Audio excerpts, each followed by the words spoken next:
Can you carry me? I'm going to touch myself and cast light. Cyrus, no! I trust your whiskey taste. I trust your judgment. So it can speak. We get its tongue now. I'm not sure there's been an occasion where any of us have been particularly stealthy. It probably wouldn't have worked, but we should have tried. Why are we so stupid? I think the lesson from this is that I need to stop listening to you guys. And it's at this moment we realize the DM is an idiot. Okay, welcome to the Eddie Proudfoot podcast and the first episode of our D&D campaign called As Below, So Above. To start, all of our heroes have encountered this hag that seems to wander the material plane and takes pity on poor saps who have fallen into misfortune, such as yourselves. She has collected you all individually, and individually she gives you a similar sort of speech with regards to your heroic journey and the unfortunate demise which you have all recently suffered. And she says, "You think you're so special, boy? You're not. Look at you. There's nothing special about you. You're pathetic and weak. So weak. You think you're great? Only fools and frauds think they're great. You're not. You're nothing. If you want to be a hero, you want to be a god, you want to be a monster, well, there's only one way you can do this. Let me kill you. Wait, don't worry. It'll be fine. I know what I'm doing. I've done this before. So don't panic. This is why I don't write things out. This death will send you to a different place. A place where you can go on an epic journey. A journey to become a hero. Yes, that's right. I'm going to send you down below to the Underworld. There, you'll encounter 5 friends. These are new friends you have not met before. I will describe them to you. One is an elf who looks like he walks on water. Maybe he doesn't. He's blue, sad-looking fellow. Then we have another one. We have another present for you. He's a dwarf, but he's not a dwarf. He's from the Underdark, so he looks pale because he doesn't get the sun very often. Then we have a tiefling who's purple because I don't know. Tieflings are purple. It's weird. Don't ask me questions about it.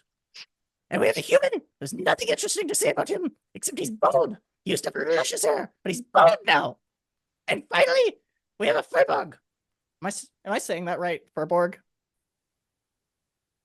Fearbolg. Fearbolg.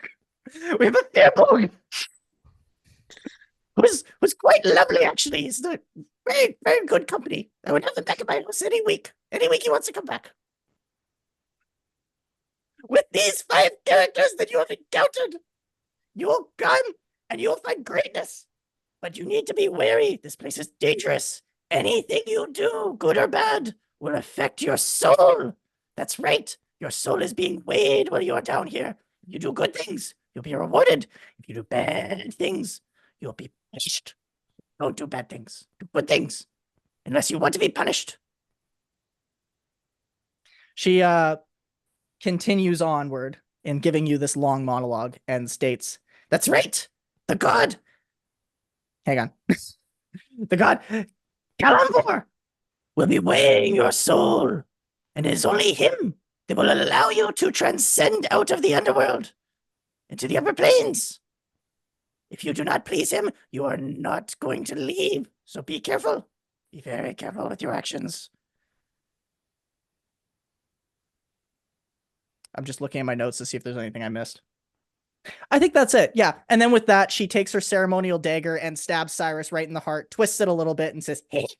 And then she does this for Cyrus. She does this for Orpheus. She does this for Hati. She does this for Samson.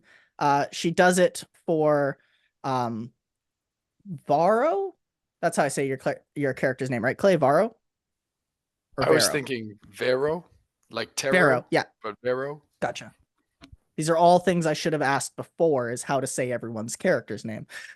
And then she also does it for, and Riley, I'm hoping I'm getting this right, Jens? Jens.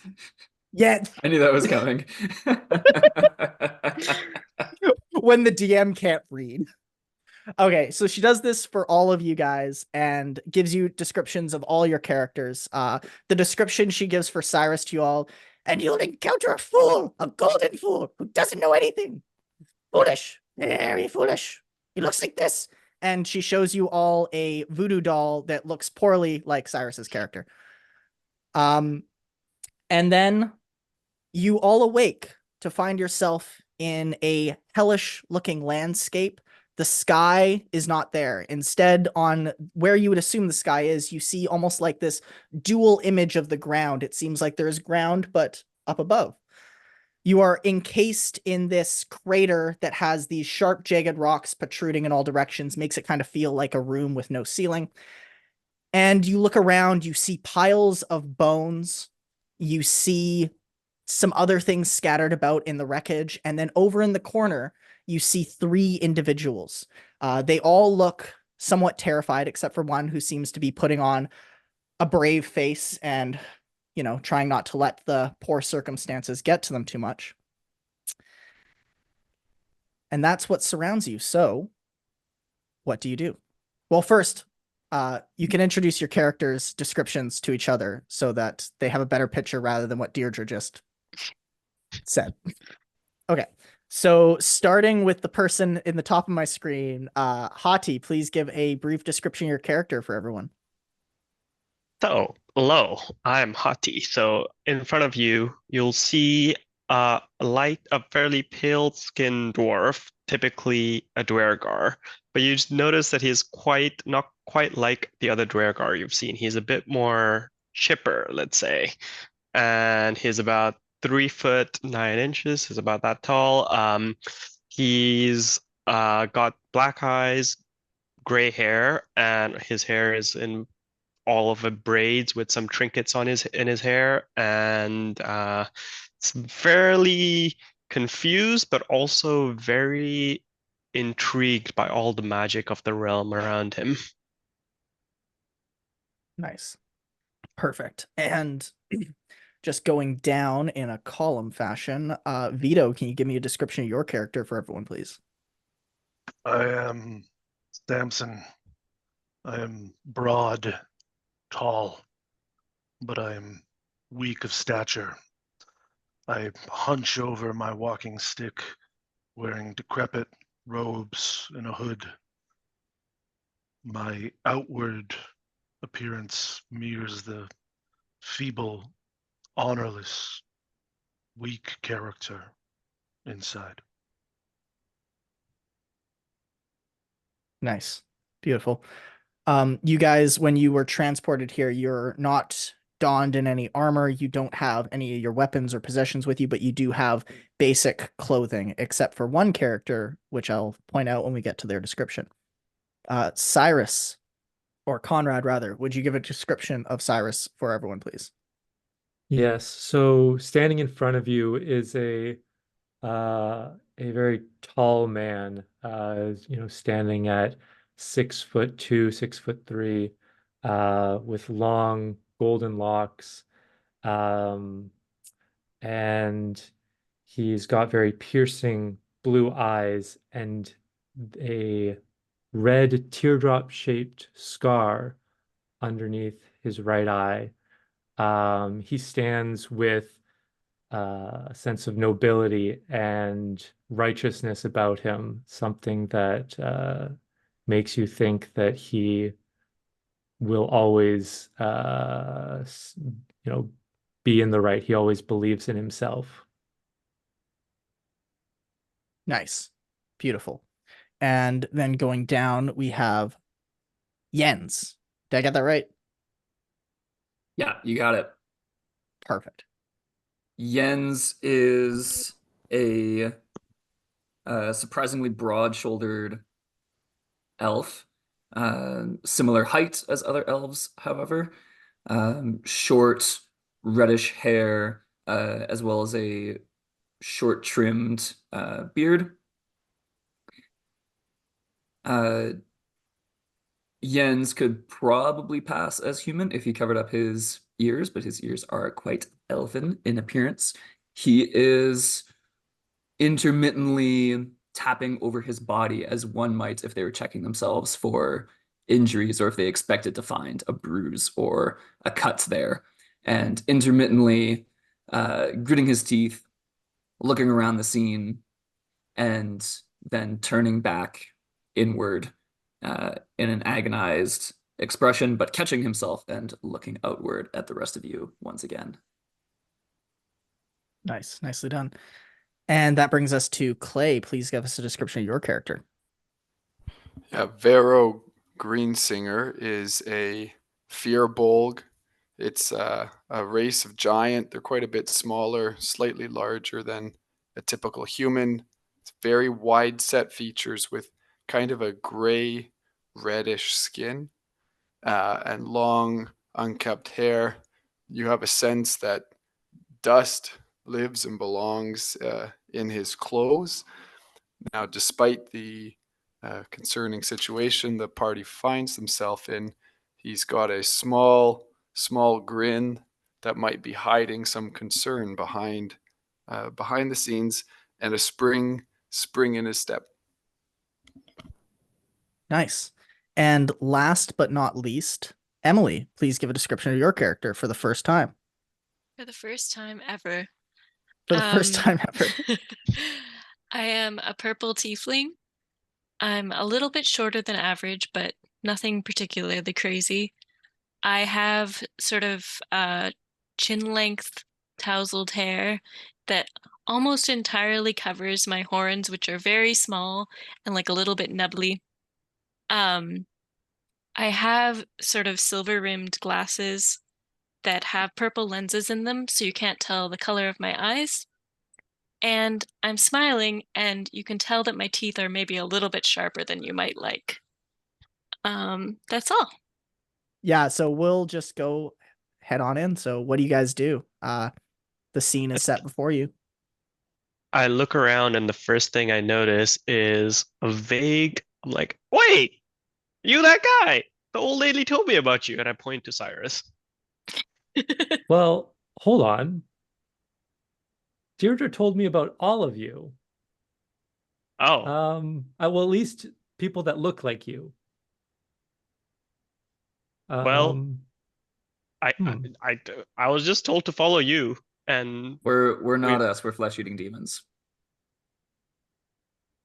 What? Was that? I said we're not us. We're not. What? I'm sorry. I'm me. I'm sorry. That Who are was a you? joke in poor taste. Oh.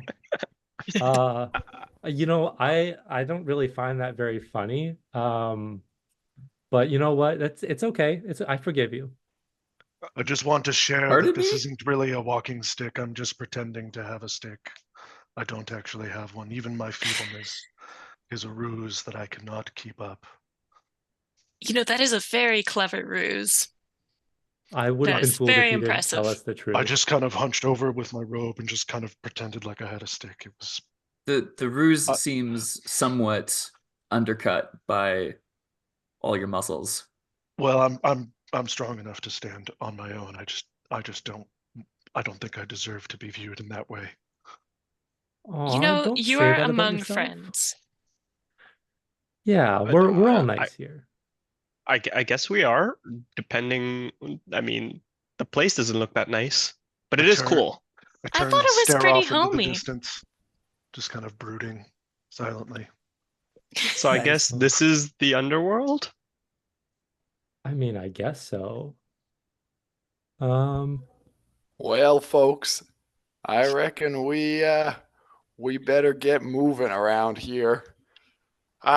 Pleasure to meet you all, but I don't like the looks of where we are one bit, and I think we better get our tushes on.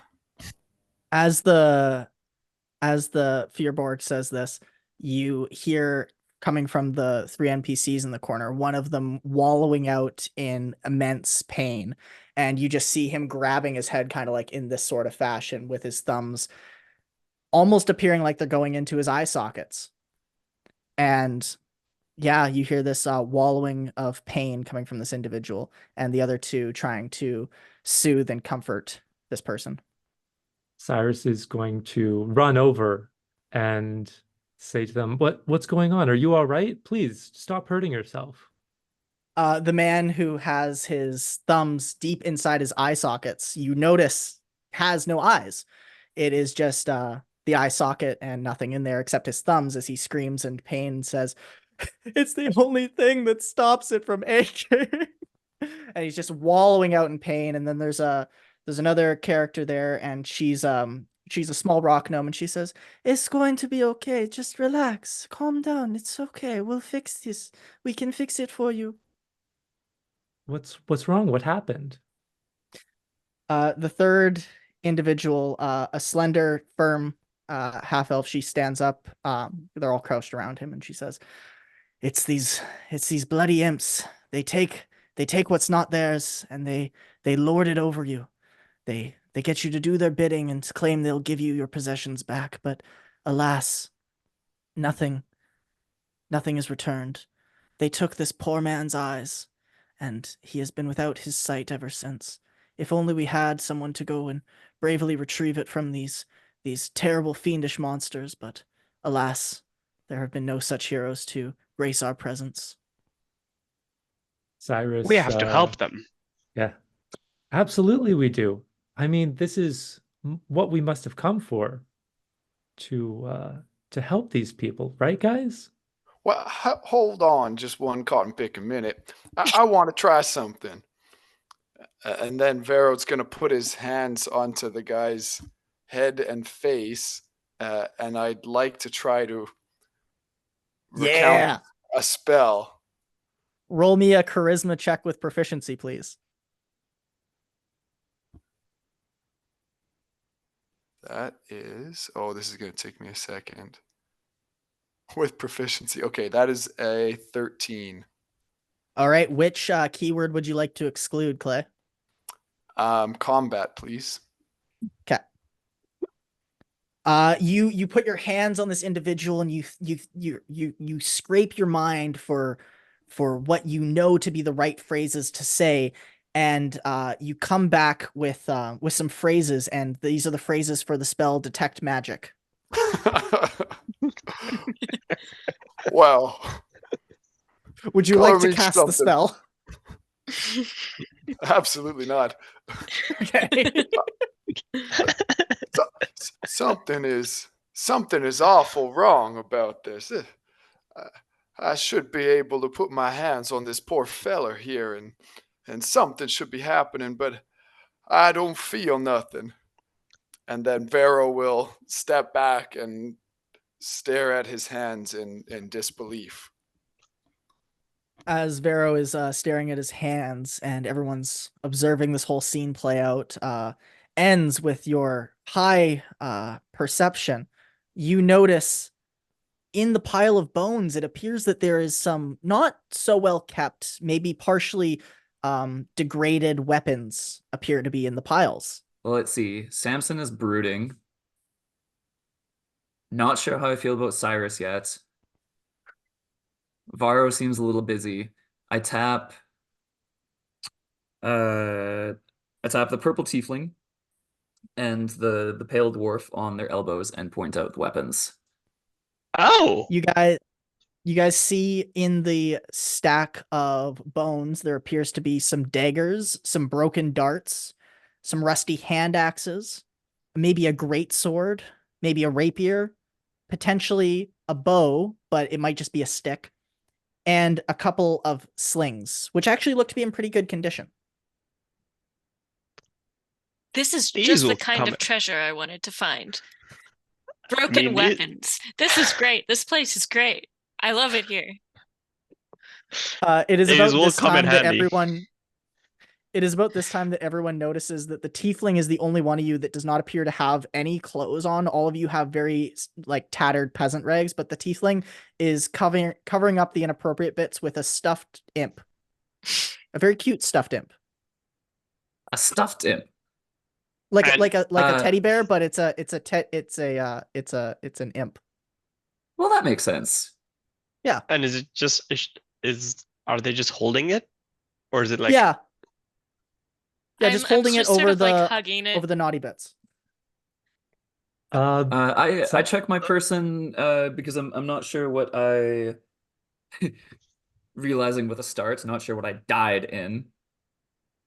And do I have an extra coat or an extra layer I could offer to the tiefling? All you guys have on you is the thin clothes on your backs. Cyrus is going to look for any rags or something lying around that he can offer.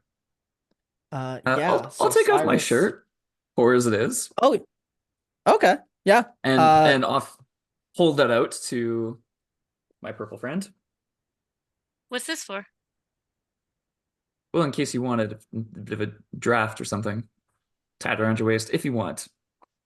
Do I sense any wind in the region? No, it's actually quite a dry heat where you guys are. It's very uncomfortably warm, actually. I'm actually a little bit warm. I might just stay like this for a while. Does it make you uncomfortable?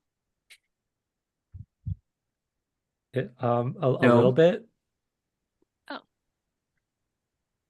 Cyrus, searching around the area looking for any sort of clothes, tattered rags, something you could fashion into at least a loincloth, and you come up short. There's nothing that you find in the immediate area other than the clothes on these NPCs that you could take if you really wanted to, obviously, but I don't think that's in your character.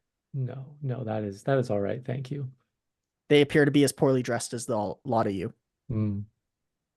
In the subject of, not making you prudes feel uncomfortable, I'm just gonna sort of tie it around my waist and sort of make it into a pocket and put my little imp sitting outside the pocket so his head is hanging out.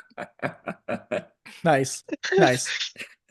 And then I'll just walk around like that with no self-consciousness whatsoever. Nice. Love it. Quality. Okay. Jens asks the group at large, does anybody remember? I'm having a really hard time remembering much of anything, but does anybody remember if there's what kind of manner of demons or devils were like to find down here? Any rituals for figuring out if a devil is disguised or possessing? My friend, I don't know much about much at the best of times, but I have to admit, I don't know anything about why we're here. What kind of predicament we done got ourselves into? I'm gonna take a couple steps away and do my best to strain my memories if I got anything about that topic. About devils and demons to find in the area? Yeah, specifically, Jens is concerned that these 3 people sending us out on a quest are here to trick us. Because everyone else I was expecting to see.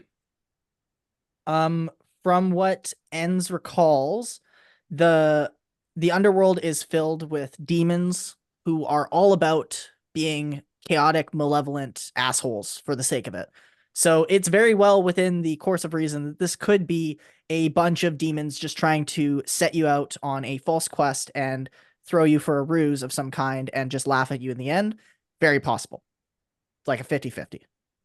Great. While Super they're doing reassuring. that, I'm gonna go to the pile of weapons and try to just go through the weapon. I'm like, oh yeah, I think I remember having a, just playing around with some of the weapons, and I have a weird feeling. It's like, how do I do this again? Yeah, you go in there and you see the big great sword there. It's completely rusted. You think it probably, whatever damage it dealt, it probably does about half that in this stage. It's very poorly kept weapon. And you start swinging it around and you start to remember the feel of how this works, and you start to get a little bit in the groove of it. I was like, we got some people to save. Let's go. I would like to pick up one of the daggers and try to very nonchalantly throw it up and catch it. Yeah. Roll a sleight of hand for me, please. Which is probably just going to be your dex at this point. 10.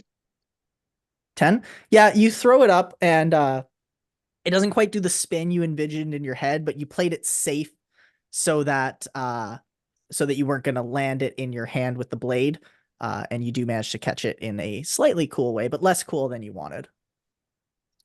Nice. I'll pretend it's what I meant to do and just sort of like wink at everyone. Nice. You do it with enough pizzazz that it does seem like that's exactly what you want. It's like, eh. Okay, so you have some crying NPCs in front of you guys. One of them has made a claim about some eyes that are missing. What do you do? I pretend to hobble over my fake stick for the NPCs. I look at the party kind of with like a knowing look of like, don't give away my secret. Let's all continue with this stick ruse for these strangers. But I also, out of the corner of my eye, I try to see if I can see any sticks that I could potentially replace my fake stick with. You're not seeing any sticks, but there is a large femur bone that you think might do the trick. Perfect. Okay, so I kind of just like slowly, kind of broodingly shuffle over to the pit and try to nonchalantly take the femur bone for use as a walking stick. Yeah. That I You can nonchalantly shuffle over there. And it unfortunately is immediately obvious what you're doing. Everyone, somehow there's a pause in the conversation and everyone's eyes naturally drift towards you as you do this, unfortunately. Like, it looks as though my walking stick that I always had fell over, and I'm just picking it up now, just conveniently from this pile of objects. This seems to be the truth to everyone. The statement that the fighter has made rings to be the truth, that they just dropped their stick and now they're picking it up. Nice, but then I also kind of take a step back and go, but you wouldn't want me doing any of your questing. I would only cause harm. You say this to the NPCs? Yeah. Okay. Oh. Sorry, Clay, go ahead. Vera will pick up one of the slings, and is there like rocks or pebbles or things like that to fill my pockets with? There's a decent number of pebbles around. You can easily in your tattered clothes, you can probably fit maybe a dozen pebbles in your pockets, but that fills them up. Okay. I'll do that then. Yeah, and you can grab one of the slings there. They look to be in normal condition as opposed to the rest of the weapons, which seem to be completely well, not completely useless, but they look like they're rusted, partially broken, that sort of thing. Would anyone else like to go over to the weapons and grab some stuff? I'd like Cyrus a is rapier gonna. if there's one. Sorry. No, it's all right. Go ahead. If there's a rapier, I would take it. There is a very rusted rapier. You can definitely take it, feel it around. You start to remember the familiarity of how this sort of weapon works. Assuming that bards get that proficiency. I don't remember off the top of my head. I think so. I think so too. Yeah, it's a simple weapon. So, or is it a simple? No, is it a simple weapon or? It's No, not. no, it says rapiers though right there. Yeah. So you pick it up. You start feeling you start getting the familiarity of how rapier goes. But this weapon is completely rusted. You think it probably does half the damage of a normal rapier. Okay, sounds good. And Cyrus is gonna look for like a long sword or something to that effect. You don't find any long swords in here. The closest thing was the great sword that the one fighter picked up already and is currently swinging around. So what is left for Cyrus? What's left for Cyrus, there is digging through the rubble that people are grabbing stuff from. You find some broken darts, you find some rusty daggers, and you find a bunch of hand axes. Nothing in the martial weapon category here. Cyrus is gonna grab some hand axes. Okay. But is there anything that looks sturdy enough that he could potentially use as a shield?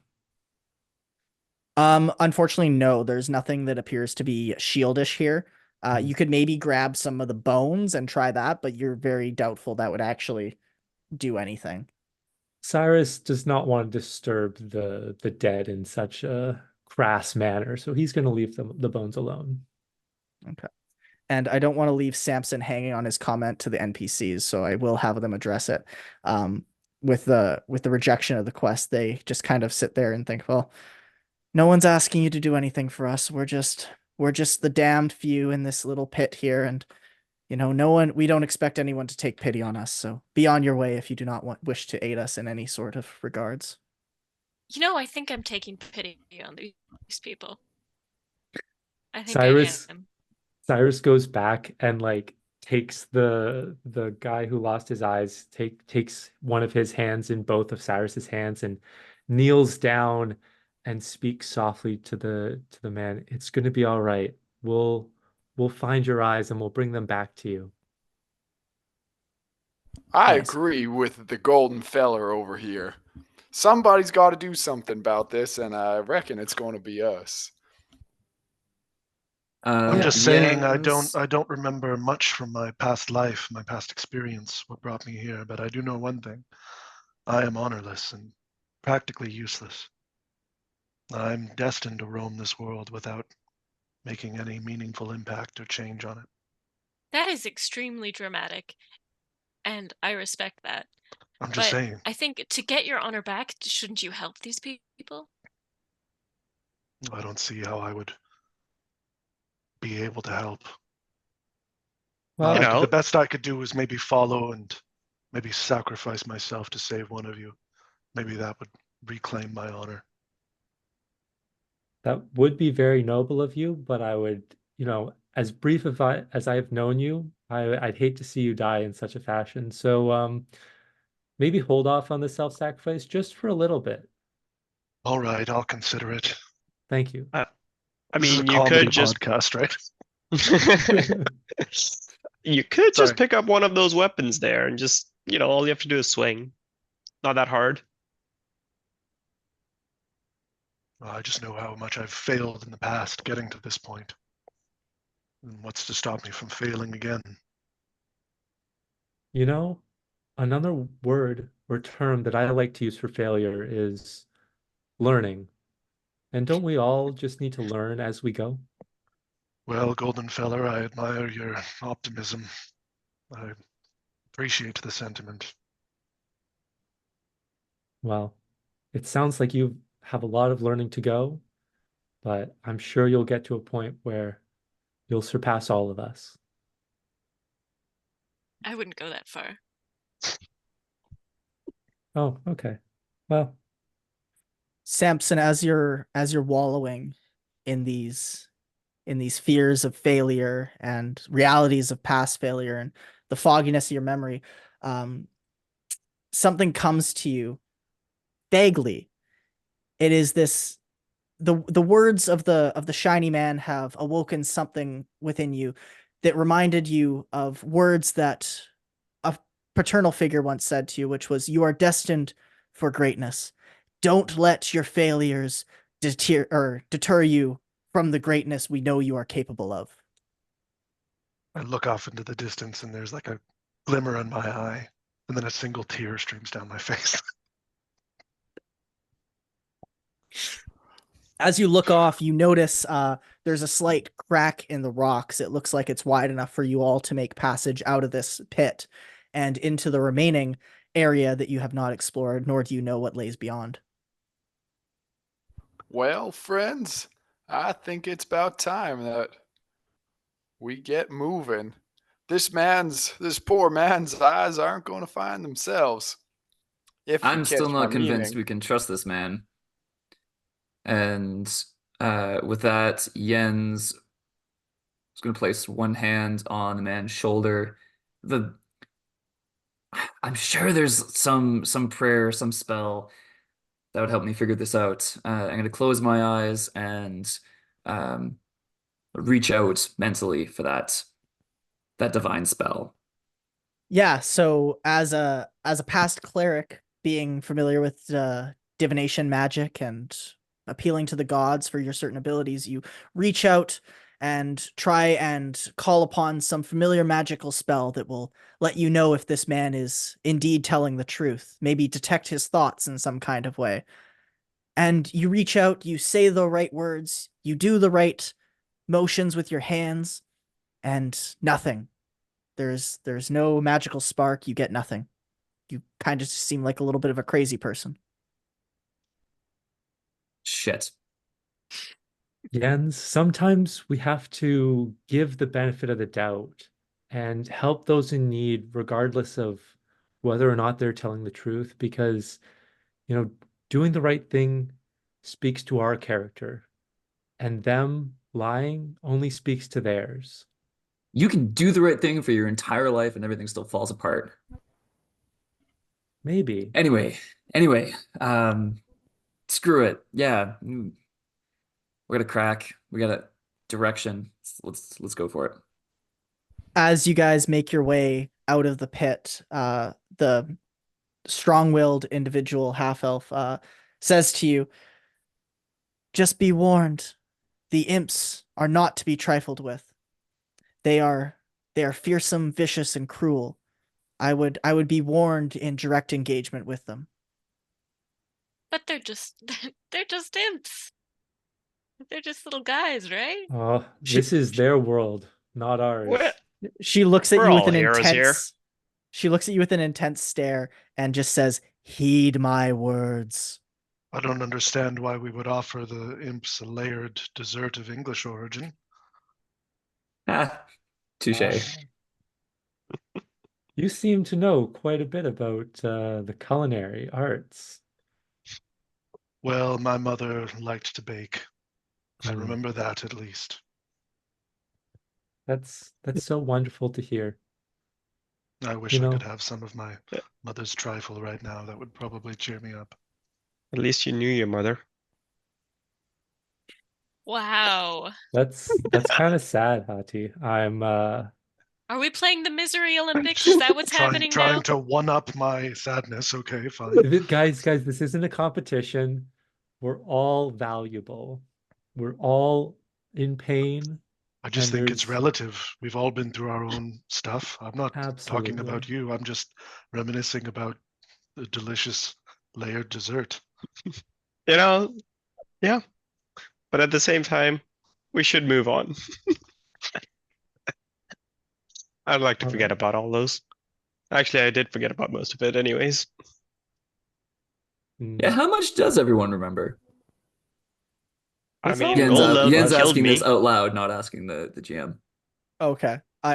I could Okay. answer that from a meta perspective first, because I think I said something before the session started, but we might not have had everyone here. What you guys do remember is what you sent me in your backstory. The things you don't remember are the things that have to do with your class abilities, your racial abilities. These are the things that are in that in that amnesia thing. So you do remember the basics of your backstory somewhat. But keep RPing it like you guys have been, because this is great. So that's the note from the DM about anything that was unclear with regards to that whole amnesia process for being separated from your soul. Cool. I don't know if I made And- that clear or not, but yeah, you guys have been separated from your soul, and when you look at each other, there's almost like a lifelessness in everyone's eyes. You kind of seem like a little bit of a corpse. There's just a little bit of that human or that humanity glow is gone, you know? Hmm. I think I missed that detail. That's an important detail.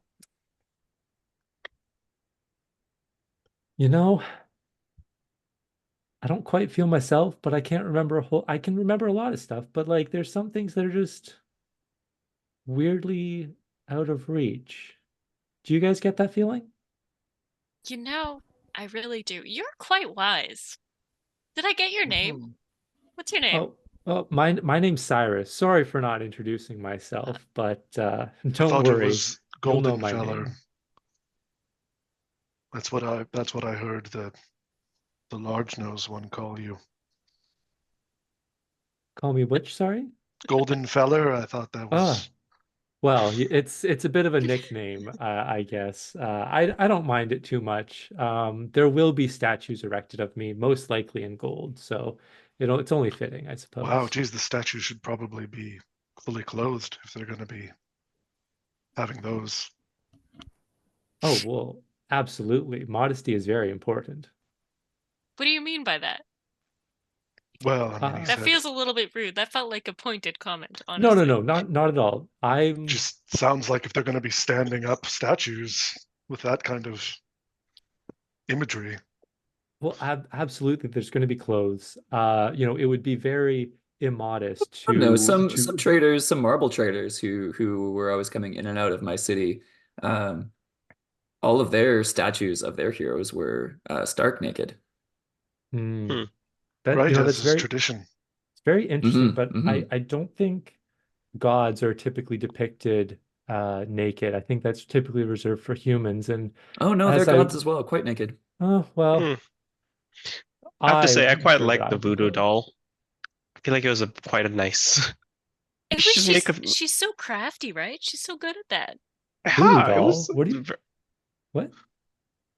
There was like a doll that the old hag that killed me showed me. It's like, oh yeah, and I straight away that's how I recognized you. It was like a splitting image.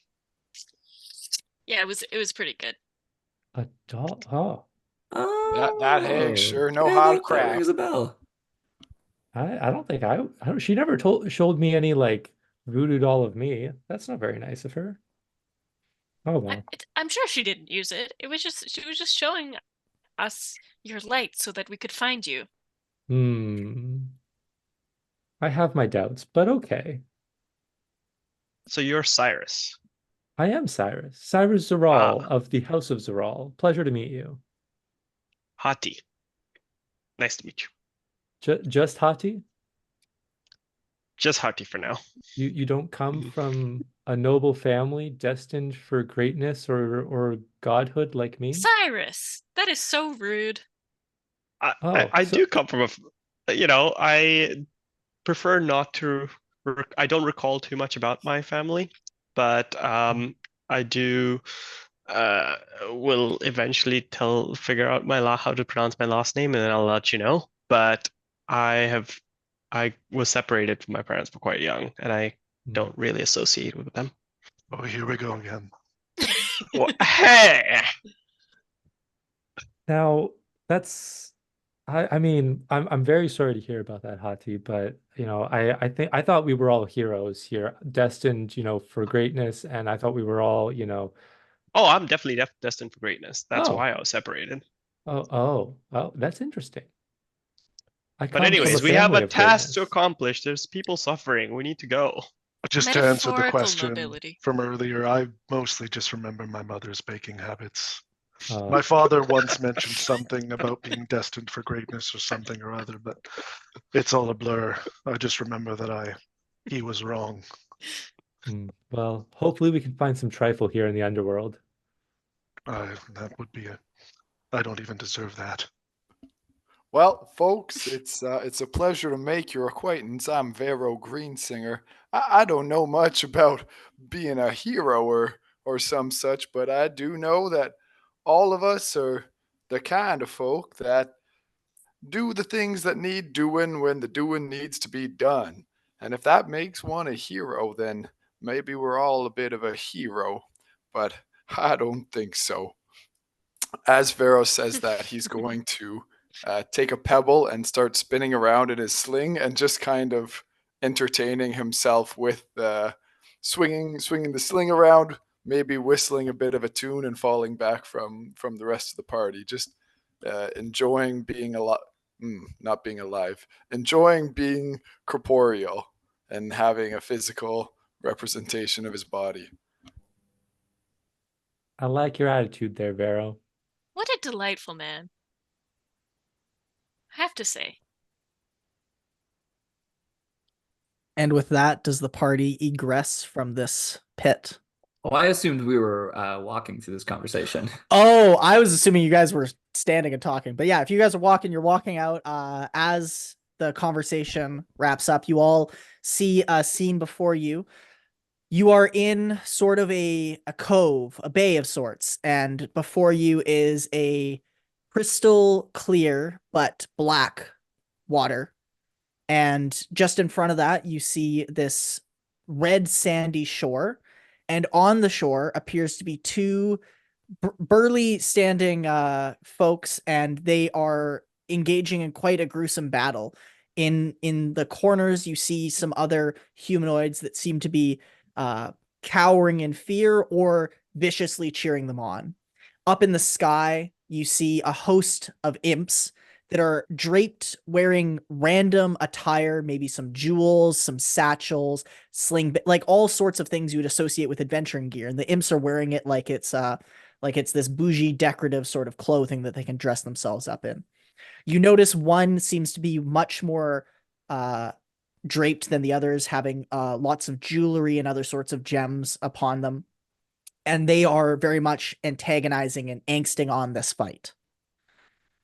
And then I'm just going to do some perception rolls for y'all to see if you guys spot something else. Everyone pick a color. Starting with Hati, pick a color. I have a bunch of different colored dice, so I just want to know. White. White, gotcha. Shit, I gotta leave the room and get that. Red is fine. All right, Cyrus. Yellow or gold? Got yellow. Samson. Let's go green. Okay. Vero. Blue. Gotcha. And Jens. Different shade of blue. Got you. And last but not least, Emily. And by Emily, I mean Orpheus. Purple. Awesome. Let me leave the room, grab the purple die. Orpheus being difficult again. Wow. Doesn't wear clothes, likes to pick difficult dice colors. All right. Jens, you're light blue, and Vario, you're dark blue. Awesome. So everyone except the tiefling spots both of these things. Let me just make sure that everyone's modifiers are not so low that they're gonna not see this. And just so you guys know, I'm not using wisdom-based perception checks. I'm doing intelligence-based perception checks for reasons that are not important for you to understand. Perfect. Okay, so yeah, everyone except Emily's character notices both these. Off to the left from where you're facing, you notice a small tunnel that seems to go underground.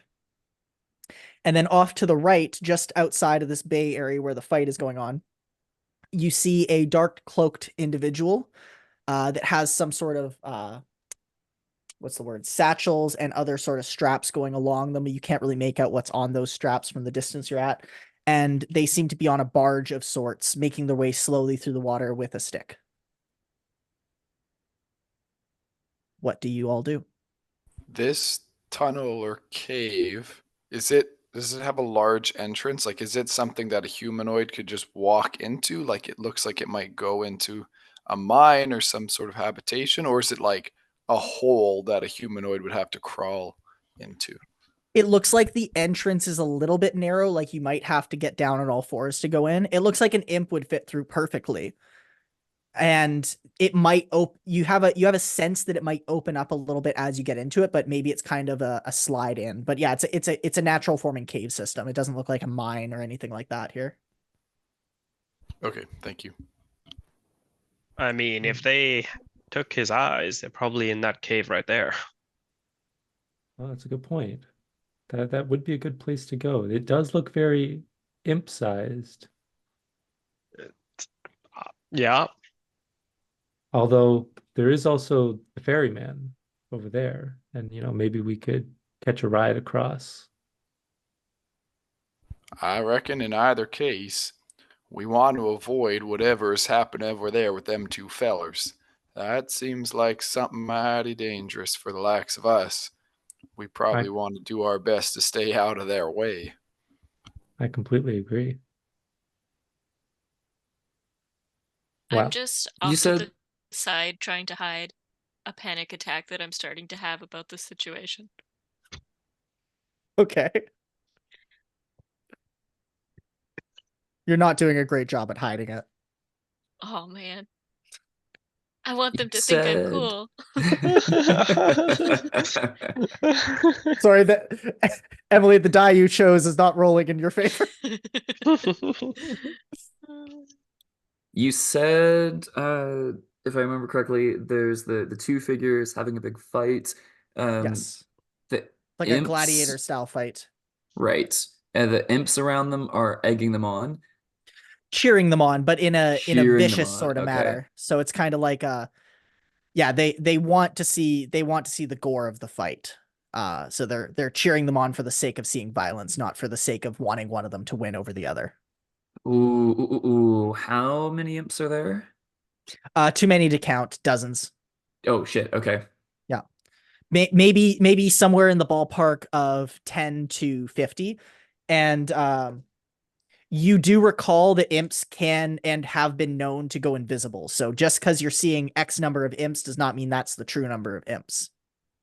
And presumably the imps are focused on the fight, but if we progress much further onto this beach in the bay, like we're going to be out in the open, correct?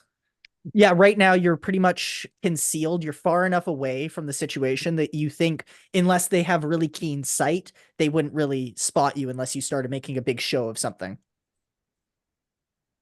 Like there's enough And dips and hills and rocks and stuff that you're obscured enough from the distance you're at. I think part of the question is like, could we like, is there enough stuff to obscure us to get to the lakefront, or are we essentially going to have to go right by this situation if we want to get ourselves No, to the lakefront? there's a clear and safe-ish looking path for you to go in either the direction to the tunnel or the direction to the cloaked individual on the raft.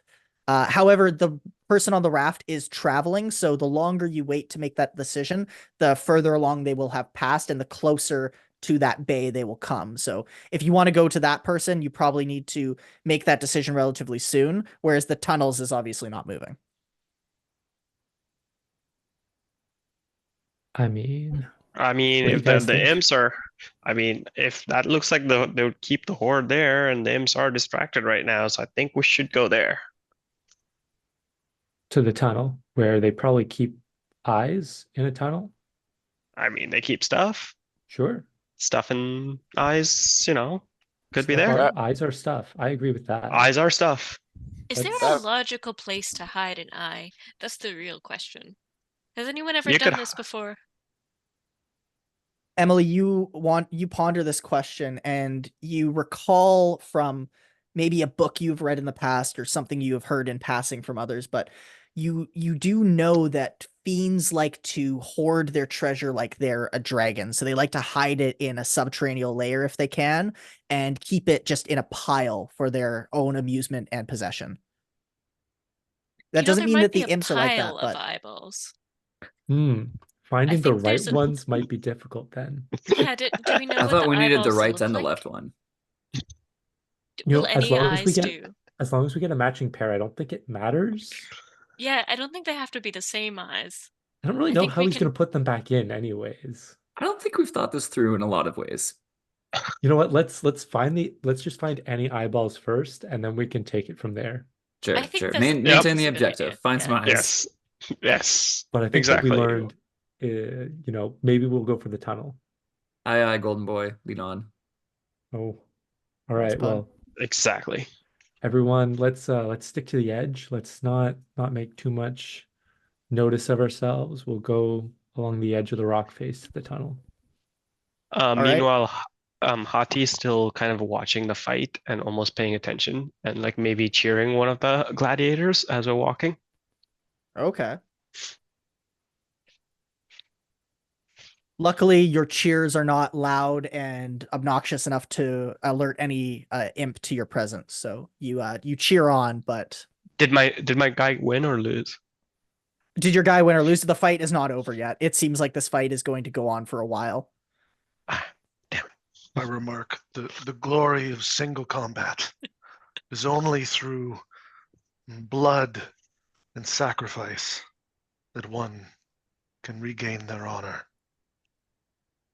I don't Right. know if Right, honor is all Bruges. that. A hero Yeah. kills. No, honor's definitely proportional to amount of murder. Definitely. All I don't That's know about that, One friend. thing I know, the more you kill, the more honor you have. Is that true? Do I think I'm that's fairly true? fairly certain. That doesn't sound right. Emily, you're Well, as pretty long sure as- that's BS, but to each their own opinion. As long as the people you're killing are the bad ones. I agree to that, but still. I it's- think there's always a way that we can avoid conflict. No, it's fairly simple. You just kill the bad ones. Unless if they kill you, like in my situation, then I am lost of honor. It's fairly cut and dry. Hold when you on, think hold about it. on. And Jens actually like stops at this point. So let's say you kill 100 people who your tribe deemed to be bad. You're very honorable. Then you lose one time and all of that goes away.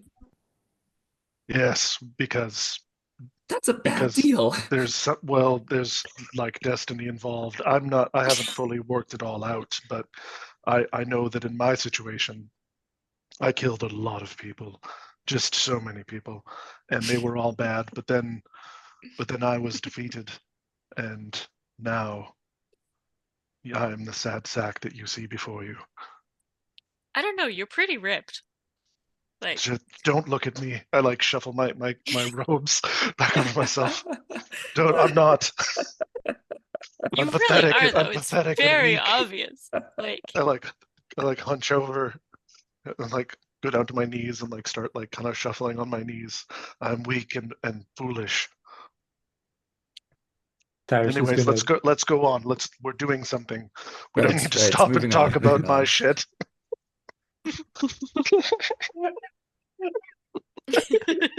Gain inspiration. I love him. The soft rule for inspiration is if you can make me cry laugh, you definitely get inspiration. Nice. Sweet.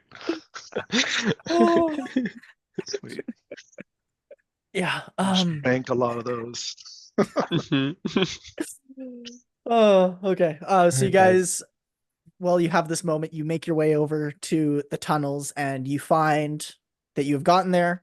Seemingly have not alerted the imps or any of the other people in the fighting ring. You're far enough away from that now that you can't really have eyes on it. You've kind of gone down a little bit, and yeah, you can't really see it over the rocks.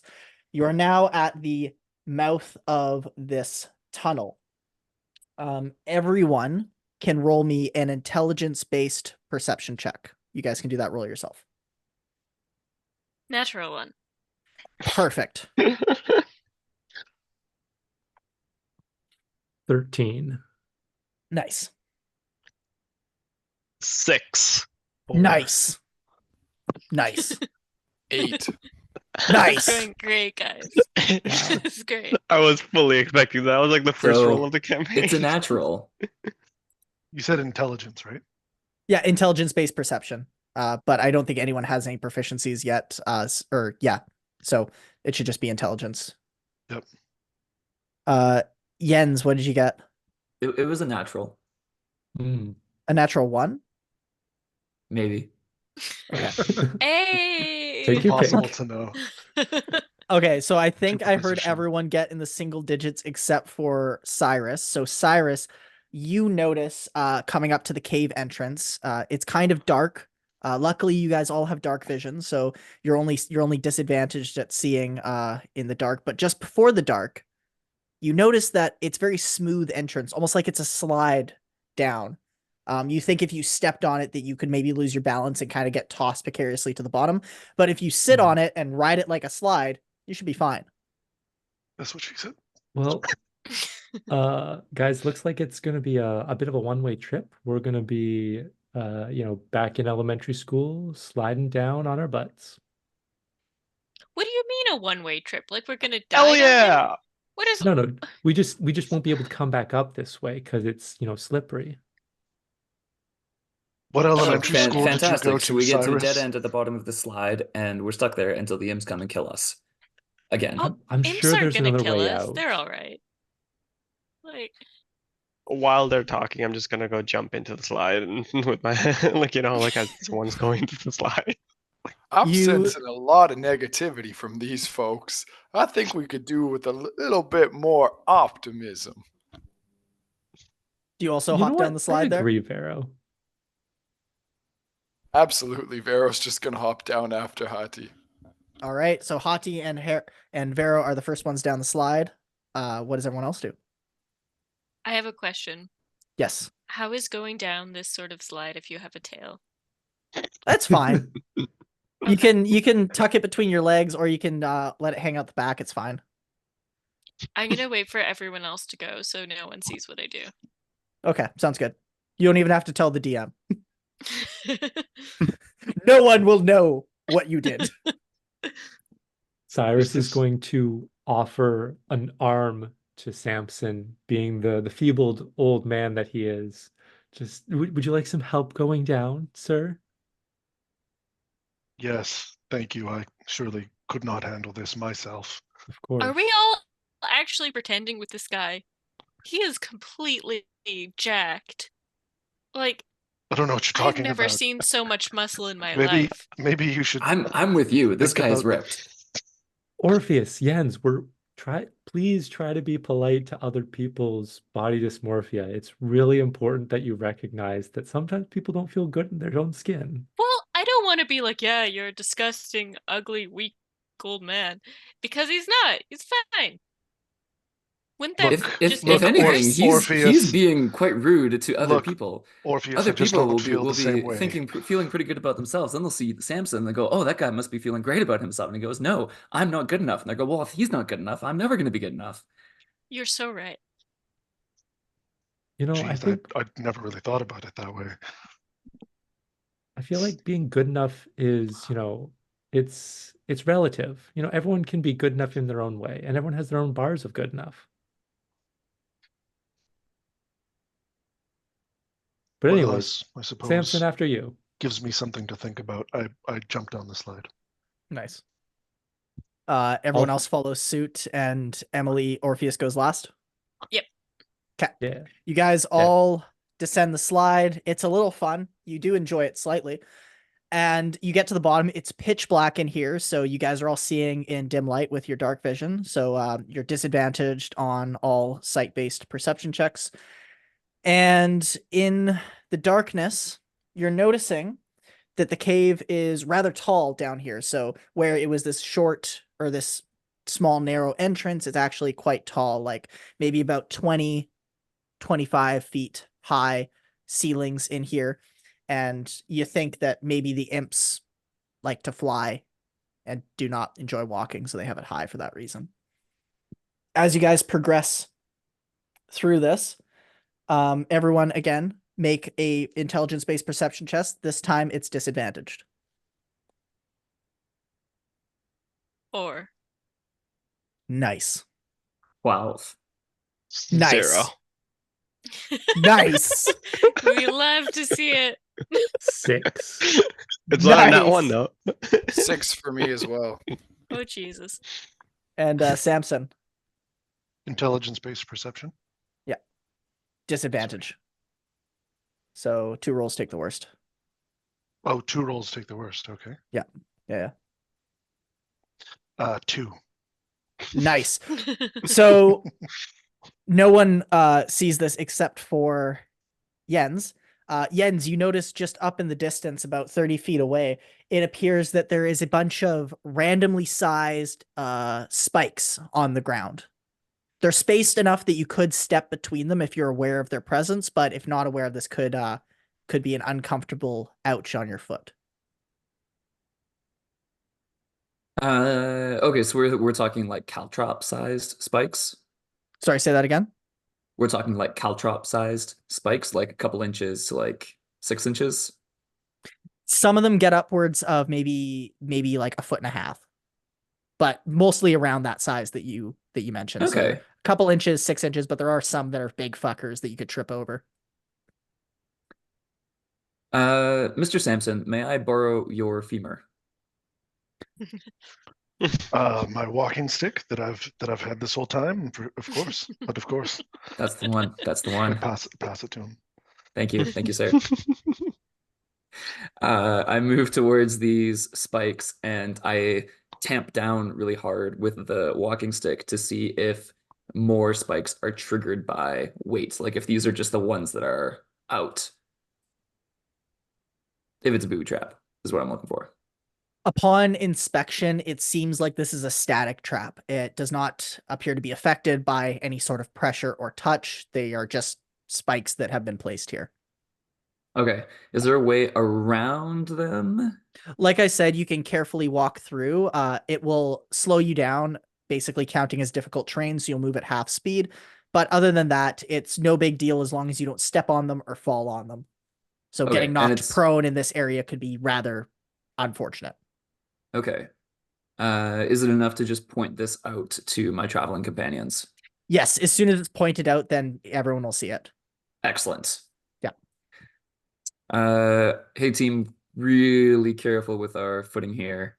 I don't know what would happen if we got hurt down here. I assume it's better to not find out. Can you die twice? I mean, I normally just don't step on spiky things to begin with. That too. That felt a little bit rude, to be honest. Sorry, do you step on spiky things? No, but I assume we weren't going to do that on purpose. So now if I do accidentally trip or something, I'm going to feel like even more of a fool. No, that's not what I meant. I'm sorry. No, it's okay. Well, Nice. we can all be Yeah. careful and, we'll look out for each other, right? Yeah, onward, I suppose. All right. Okay, so you guys start walking through this layer. Cyrus is going to keep an ear out for any noises of imps further down the cave. Yes. Cyrus keeping an ear out, you do hear the sound of bat wings flapping, and you think that could potentially be some imps up ahead, potentially guarding this this series of tunnels from invaders and intruders. Okay, everyone, be really, really quiet. I'm gonna like very quietly go up Okay. to Samson and be like, "Can you carry me?"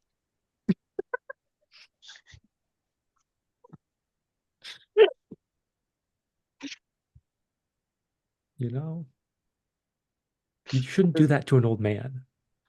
He just looks so strong. He's just a feeble old guy. I don't want to fall on the spikes. I think whispering to Cyrus and Orpheus, I think it might be good for him to, have a little success. Oh, that's a good point. Yeah, Give him a win. Yeah. yeah. I'm so feeble I can't get across these spikes by myself. Oh, perhaps maybe I potentially could be of some assistance, or maybe someone else. Oh no, Samson, you're perfect. Thank you so much. I'll just get my walking stick back. Ah, yes, here you are. Perfect. And then I take Orpheus's hand and assist in Nice. crossing the spikes. Samson, I think Orpheus looks a little peaky, a little short on calories. Perhaps you could assist her further. I think I need to be picked up. I don't think I'm gonna make it otherwise. Oh gosh. I suppose I could try. I go and do like a really like heavy kind of chewing the scenery performance of like trying to pick her up but and carry her across. Should I do like a performance check or something? Yeah, you can do a performance check for that for me. 13. Nice. Yeah, you make it look like this is really hurting you and taking a lot of effort for you to do. It's really straining your ability is the look that everyone gets from this. Oh, Nice. Aw, poor guy. Orpheus, maybe you should, take it easy on old Samson here. I'm just gonna look back at Jens and like give him a thumbs up. So I carry Orpheus to the other side of the spikes and like plop her down. As Go you just- guys are walking through the spikes, I'm assuming you're trying to stealth. I rolled that for you guys here. And the spikes carry on for quite a while. You're walking for several minutes and you're still in the spikes. And one of you, I won't say who, trips and makes a little bit of a sound, and up in the distance you see these yellow eyes light up, and a voice that says, "Intruders." Everyone, please roll initiative. Hey. Okay then. First combat. Let's do it. Ooh, 15. Not one. Let's Um, go. Do me a favor, guys, and just throw it right here in the call chat, and that way I'll just see it with your guys' names, so that works for me, and everyone knows the order. Okay, that's freaking great. We got 2 15s and 2 14s. Just to make your life difficult. Jesus. And we probably all have the I would- same modifier. Jens is -1. What about Emily? I can just see everyone's if I just click on them. I can see your modifier is also -1. Yeah. You know Wait, what? you I'm want- just You want the roll and the modifier, or just for the people that tied, Vito. So you didn't tie with anyone, but Emily Okay. and Riley tied, and so did Clay and Cyrus. But I think because you guys' modifiers are probably all the same, I'm just gonna go in the order in which they appeared in the chat. So we'll go Cyrus, then Vario, then Emily, then Jens, then Samson, then Hati. And I know I mixed up people's real names and the character names, but deal. So now I will roll for these guys. Okay. So we have Cyrus first. So Cyrus, there is an imp floating above you, about 30 feet in the distance and 15 feet up. What do you do? Cyrus is going to leave his hands empty, not drawing his hand axe or whatever it was that he took, but he's going to speak calmly to this imp and say, "Don't worry, we come in peace. It's all right. We're friends." Yeah. Please roll a persuasion check. That is a 17. Nice. The imp looks at you and twists his head and says, "Fools, you have entered a cave which you do not have any business in. Prepare to be vanquished." It appears that this imp is not to be reasoned with and has had its mind set on potentially killing you, as is the All right. nature of a chaotic being. Fair enough. As my bonus action, I am going to take the parry. Nice. So you're parrying. And would you like to do anything else? There is some stones on the ground that you could pick up and throw. We'll count this as an improvised weapon. So it has 20-foot range and then a 60-foot disadvantage range. No, I don't think I'm gonna do anything. I think I'm just gonna do the parry and Just okay. stand my ground. Yeah. Then that moves us to Vario. Vario?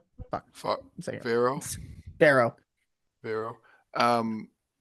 Okay, as a bonus action, I would like to use Foggy Memory. Nice. So Give me I the roll charisma roll. Yep.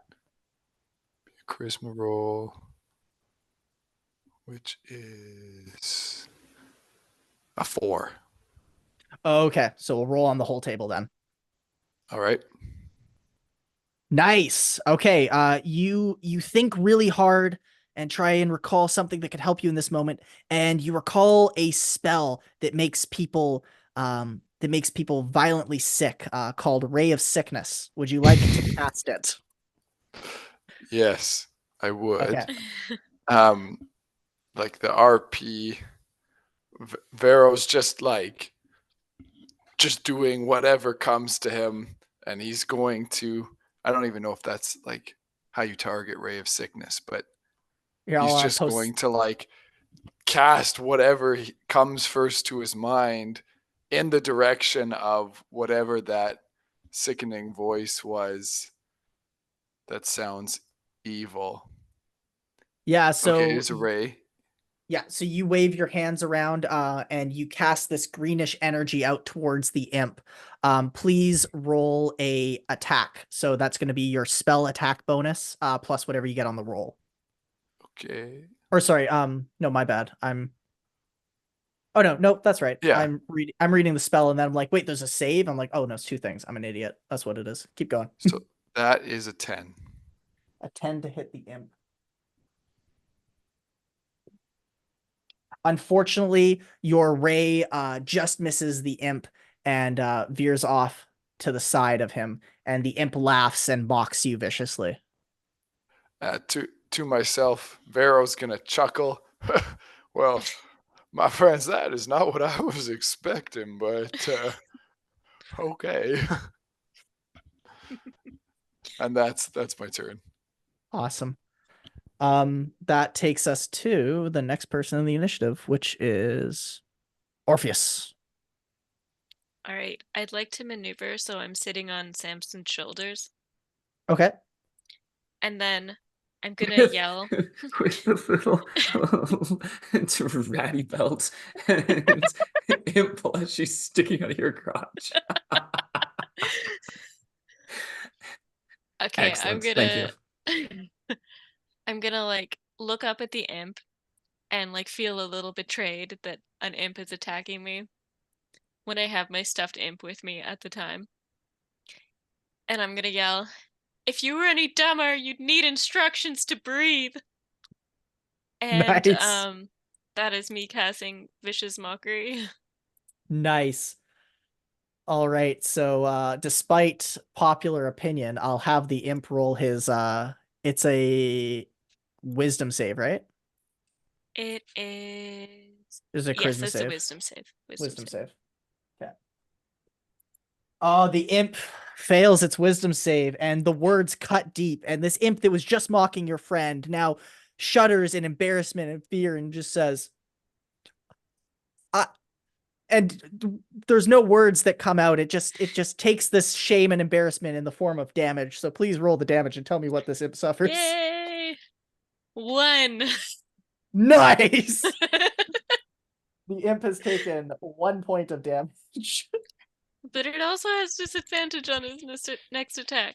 So there's that. Yeah, that's right. That's right. And with that, it takes us to Jens. Or sorry, Emily, was there anything you would like to do with your bonus action? If I try to remember a spell now, will I still remember it next turn? Yeah, you remember it till the end of your next turn. So you can cast it next turn with your main action. Cool. I will try to remember a spell. Give me the roll, please. Charisma with proficiency. 6. Nice. All right, we're rolling on the whole table. All right. Boom, boom, boom, boom, boom, boom. And you think really hard and recall a spell that lets you communicate with animals called Speak with Animals. Nice. That sounds really useful. I would like to remind everyone that imps don't count as animals. You just like to stress how useless this is. I would just like to stress how useless this is. I mean, we were already speaking with the imp. You could talk to some rats. Classic. Yeah. Okay, so that takes us to Jens now. Well, finally, a little bit of certainty. We have an abyssal enemy. Clearly, this should be smote into oblivion. Immediately go to my old standby and bring down a sacred radiant flame upon it. You try your old reliable cantrip, but unfortunately, nothing happens. It seems the gods are not answering your call for power in this moment, and you're having a little bit of crisis of faith. For my bonus action, I drop to one knee, bow my head, and with all my might try to reach out to the gods. You pray really hard, but notice nothing that would qualify to you as a divine signal or divine intervention of some sort. It seems your gods have abandoned you in your time of need. Almost as a subconscious thought, like I'm not entirely aware of what I'm doing while I'm knelt to the ground, one of my hands reaches out and wraps around a rock, and that'll be the end of my turn. Nice. Very good, very good. Before Samson's turn, the imp, who has been floating above you guys this whole time, swoops down to attack the person that's closest to it, which, I can do a d6 roll because there's 6 of you. So I'm just going to number them across the screen here, top to bottom, and let's see. It goes for Hati. He's just a little guy, though. I'm just a little guy. Bring it. And the imp flies straight towards you, and then it tries to bite you. So it is going to make an attack. And your armor class is probably lower than that right now, unfortunately. 9. Yes. 9. So the imp does, in fact, bite into you. And it stings like there's some sort of venomous component to this. So I know this is fun for everyone because we got this fun damage system going on here. So we're about to discover how that's going to work. I was like, my HP is 0. Yeah. Everyone's HP is 0. We got this weird mechanic that Joe cooked up in a fever vision. So we get to find out how exactly this takes place. It pierces into you, and it feels like it should hurt a lot, but you kind of notice this deadness in everyone's eye, and when your skin's pierced, you notice that it doesn't bleed. It just kind of is pierced into, almost like you're a corpse. And you have this, it's almost like a psychic notion that there should be pain there, but the reality is you're not feeling anything. And other than that, nothing really happens. I will ask you to roll a DC 11 Constitution save, though. That's with the -5? Yes, that is with the -5. Yes. It's gonna be a 4. Okay.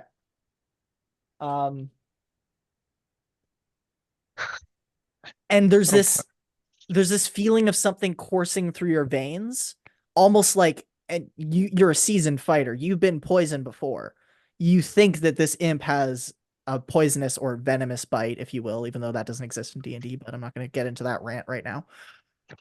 And you feel like this should hurt a lot. Like whatever this imp has done to you, it's done some serious damage, but nothing that is noticeable to you or cognizant to you at this moment. Note on your character sheet swap that you have taken piercing and poison damage. You can just note that you've taken those types of damage. Okay, and I'll just tell him, didn't feel a thing. The imp does not respond to you as its mouth is otherwise engaged in your shoulder. Speaking of being otherwise engaged, we have Samson with a creature on his shoulders. Samson, what would you like to do on your turn? You're about 10 feet away from your new friend Hati that has an imp latching onto its shoulder. So definitely within reaching distance of that. Perfect. So Orpheus is still on my shoulder, right? Yes. So I like stand like fully erect and like unhunch myself and like throw my decrepit robes off of my shoulders, flinging Orpheus in whatever direction it happens to be. And then I brandish my giant femur club and I rush at the imp yelling, "He's suffered so much. Nice. Stay away from him." Roll a strength-based weapon attack. I'm going to do a battle courage as well on your first weapon attack of a combat encounter. Add Yes. 1d4 to the attack roll. Yes. All right. So yeah, do your strength-based attack roll and then add the d4 to the d20 roll. Okay, we got a 6 on the d20. We got a 4 on the d4. And then I add my strength modifier. Your strength modifier plus I'll give you proficiency with the femur. Nice. And you also gave me initiative. Right? Or you gave me inspiration. Inspiration, yeah. So then 12 is my total. Nice. Because it was +1 for each of those, right? Inspiration just lets you do a reroll if you would like. Oh, I could re-roll the d20. Yeah. If you're not happy with the 4. I'm much better. Or was off it with 6? an Sorry. 18. Yeah, that definitely Yeah. hits definitely the. gonna hit, I think. That's definitely a hit. Yeah, yeah. Nice. So Orpheus, we're gonna come back to you in a second because there's some consequences. But we'll deal with this first. We'll deal with the positive first. So you smash this imp with your femur club, and it counts as an improvised weapon, so it does 1d4 plus your strength modifier in damage. And I think if I remember the homebrew thing I made correctly, which hopefully I do you also get to add to the damage or no? I think it's just the. If your attack No, is you did- successful, make a second make a weapon second attack attack, that's against what it the is. same target as a bonus action. Yeah. Yeah. Yes, No yes. additional 1d4 this time. Right. But roll 1d4 plus your strength for this attack's damage. So 3 strength modifier is 0. So Right. 3 damage. 3 And then I damage, make nice. another attack. And then you make another attack, this time no d4. Okay. Womp womp womp. That one's a 4. Unfortunately, you do not hit with the second swing. And Orpheus, as you are tossed asunder, please make a dex save for me. Oh no. If I'm Oh, yes. close enough, could Cyrus try and like catch if Orpheus is being thrown in my direction as like a reaction? I hope so, Here. because I got a 2. Okay, I'm gonna roll a d4. If it's a 4, then it happens to be a direction where you're able to catch. Okay. Okay. Jens would also do that if that would help. If that would increase Then the odds on. We'll give it a 50-50, and therefore Jens can try and catch because I rolled a 3 and not a 4. So Oh boy. Okay, here we go. What I'll say is to do the catching, I'll just give Orpheus advantage on the save. So Perfect. you can go Okay, ahead and do cool. a second roll with that. Yeah. Boy. I've been rolling so well, though. Oh, hey! 17! Nice. There you Yay. Fortunately, you do not land prone, which would hurt. You land on your feet thanks to the aid of Jens, who kind of helps catch you a little bit and make sure you don't fall over when you land. I also picture Cyrus like reaching out as much as he can, even though there's no possible way he can help. Not even close. Yeah. Okay. So that is Samson's turn. Now, Hati, there is an imp latched to your shoulder. What do you do? I'm not very happy about it, so I'm gonna first of all take the battle courage. It's like Yeah, do it. And get off me. Just kind of attack. Can I attack him with my short sword if he's on me? Yeah, it's just like flavor. He's just within within melee distance of you. Yeah, you can definitely attack him. I will. And I think you grabbed a great sword, if I remember correctly. Yes. Yes. Which So would I? So whatever the great sword damages, you just roll that and then divide by 2 and round up. Okay, I divide by 2 and round up. Okay, and am I proficient with it yet or no? With this, yeah, you're proficient. Just like I gave Samson proficiency, I give you proficiency with this. 11 to hit. 11 to hit. I have to add the D4, which I did not do. If you add the D4, it will hit. Yes. So 13 to hit, and I will then roll the damage. Exciting. Yeah, greatsword's probably the best weapon in the party right now. I forgot what the modifier is. Okay. So it's 2d6 plus your strength modifier. So 5 was it what it was? So it's 3 damage then? Yep. Yep, that's right. So 3 Yeah, more so I'm like damage to the gonna. imp. So I almost like put my greatsword between the imp and my body, and I slash it out. Nice. Nice. Just, yeah, away, Yeah, fiend. exactly. And then I get to do Nice. another attack because of Yes, battle you do. courage. Yes, you do. And that will be an 8. Unfortunately, the 8 does not land a hit. You just missed the imp on the backswing as it's being thrusted away from you. Well, and that's my turn. Nice. That takes us back to Cyrus. Cyrus, the imp is right beside your buddy Hati. And what do you do? I'm not too happy that the imp hurt my friend, my new friend. Um, so Cyrus is gonna pull out his hand axe and run over and try and help out Hati and do a big old battle courage swing at this guy. Nice. Get him. Let's do it. We'll see. So your hand axe does 1d6 slashing, but we'll see if you hit first. That is a natural 20. Hey, crit, crit, crit, crit. All right, cool. Woo! Ooh. Yeah. So this is another fun thing.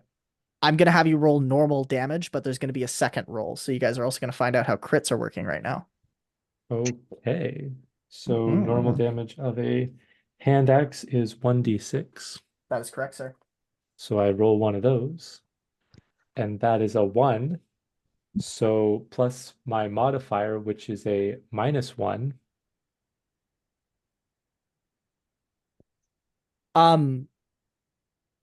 So I'm dealing 0 damage Hang on a on my second. critical hit. That's not right. That's just wrong. Oh I no. rolled a 1, and my strength modifier is -1. Hang on a second.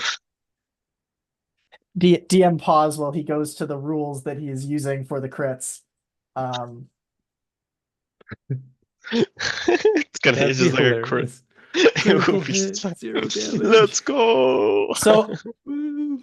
I'll level with you guys. There's something when I was prepping for this that I stumbled upon that I thought was really cool that I want to use, and that was the injury table in the DMG. So when you crit, instead of doubling it, you can have someone roll on the injury table. Oh yeah. Nice. Yeah. So I was gonna do that, but of course, me thinking, what are the odds a crit's gonna come up in the first session? I don't need to have that page marked. There we go. My bad, guys. There we go. All right. Well, actually, here. It's first session. I'm setting precedences. You know me. I like to change my mind constantly. I'll give you guys the option when you crit. And you can decide to do this after you roll the dice, because again, we're setting precedents. The first session. We're all learning. We're all having a good time. So, Yeah. Cyrus, would you like to inflict an injury on this imp without knowing what injury that would be, or would you like to just hit it really hard? I would like to inflict an injury. Okay. Right. Roll me a d20, please. Okay. Excited. I don't know what's going on with my dice. That's another 20. Oh, that's cool. Eviscerated. Even though your hit did 0 damage, you have left a giant scar on the face of this imp. It slashes down from one eye all the way to the corner of the mouth on the opposite side, basically like a diagonal cut right across its face. Seems to be a scar-making injury. This imp will be permanently disfigured and remember you for the rest of its natural life. Oh, geez. For the rest of its short life. As I ready up my second attack on this guy. Loving that confidence. Let's go for the second attack. All right. That is going to be attack bonus is a -1, so that's an 11. 11. Unfortunately, the 11 does not hit. Ah, You oh, well. you try to hack into this guy again, hoping to get some sort of damage on him, but does not seem to land anything significant, unfortunately. That's all right. That takes us to Varro. All right. I've used up a spell slot, so I have none of those left. But you got your cantrips. But I've got my cantrips, and given that, well, okay, Varro is going to look at his hands. Well, what in tarnation? What is going on? And then, at least I can always rely on my trusty sling. And he's gonna pull out the sling and try to use that, because he's just a simple man. And I Okay. imagine that's just a regular attack roll. What would be Yeah. the modifier for a sling? Sling is going to be using your, I believe it should be using your dex, as it is a ranged weapon. Dex. Okay, that's what I was thinking. So that would be a 14 to hit. That lands a hit on the imp, so go ahead and roll me the 1d4 plus your dexterity bonus for bludgeoning damage. Okay. Let's see if we can get some positive damage here. That is a 1 damage. And my dexterity Hey! bonus is a -1. No. So that's So a 0 damage. No. Nice. I feel really bad, and I'm partially wondering if I should look up if you can actually deal 0 damage. I feel like you can deal 0, but you can't deal negative, and I think we looked this up in a previous session once in a different campaign, but anyone I can think correct so. So unfortunately, you land a hit on this guy, and it seems to hurt him, but not in a meaningful way that is going to affect his life. And How that about will affect be his my death? turn. Well, at least I remember something. And that takes us to Orpheus. Oh, it's me again. Oh, Orpheus. Sorry, Or go is ahead. it? Yeah. Yeah. Okay. I'm a little bit flustered because I've just been thrown across the room. So I'm just gonna kind of dust myself off and make sure that the shirt is still in the right spot. And then I'm going to cast Vicious Mockery again. What do you say? Oh, I had one prepared and I've forgotten what it was.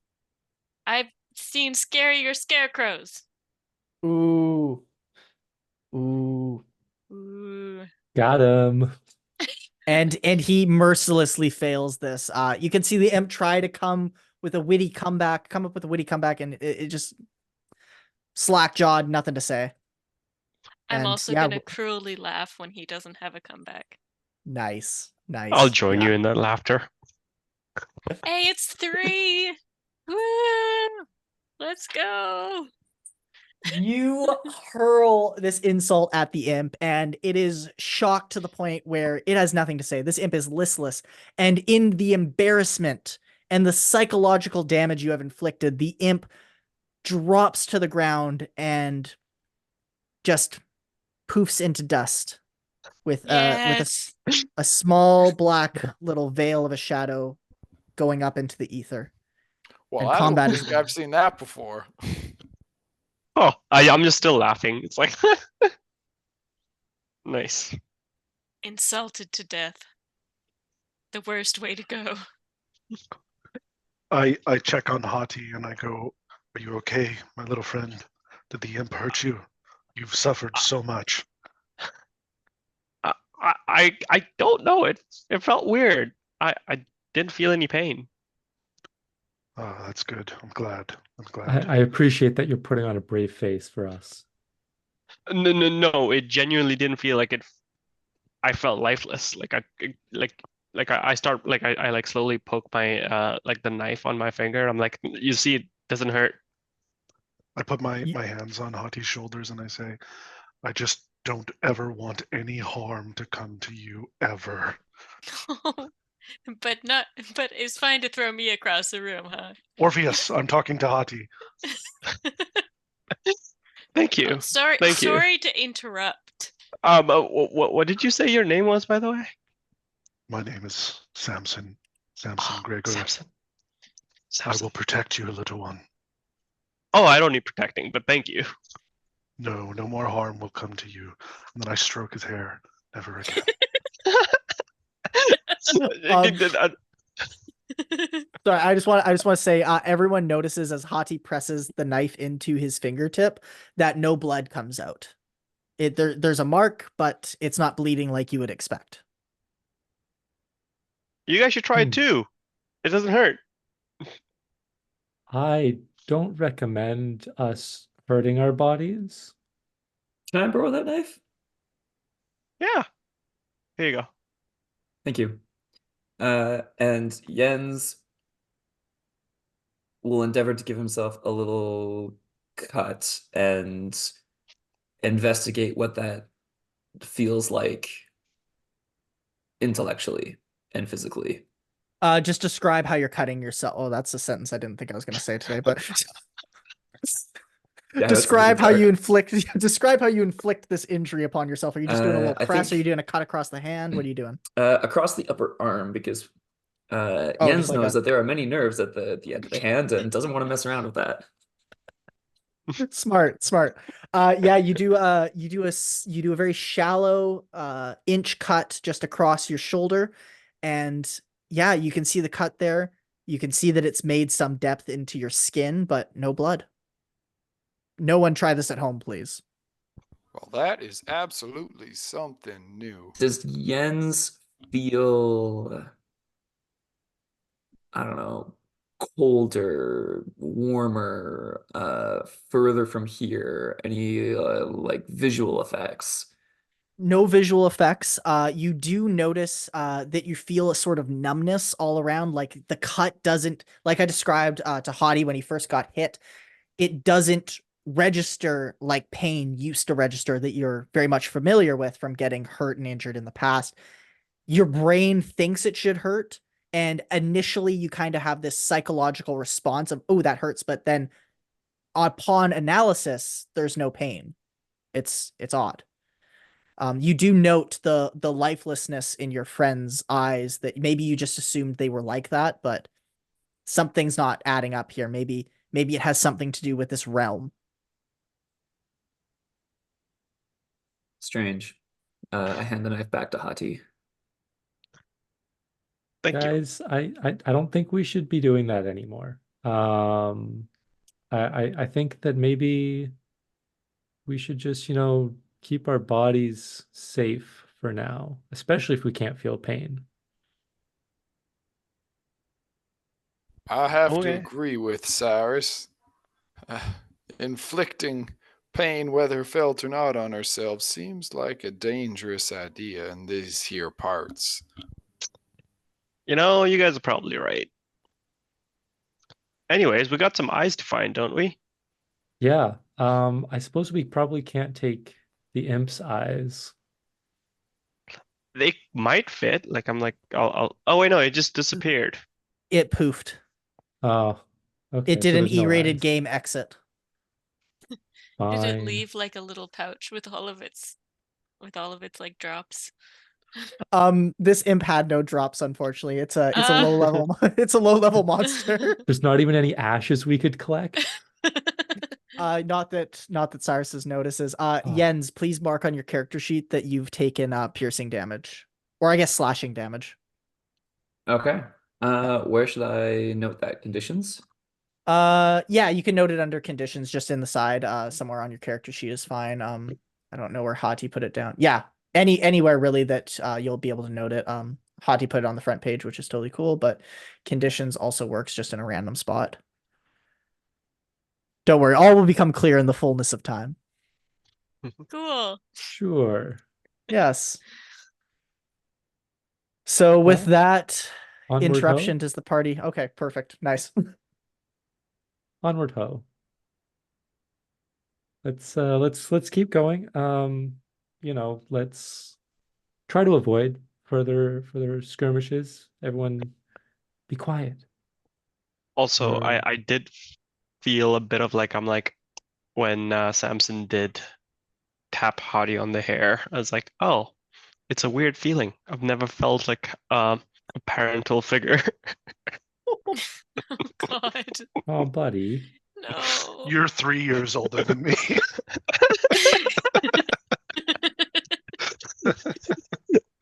Age is Still a just a kid. number. Oh, what a weird context for saying that.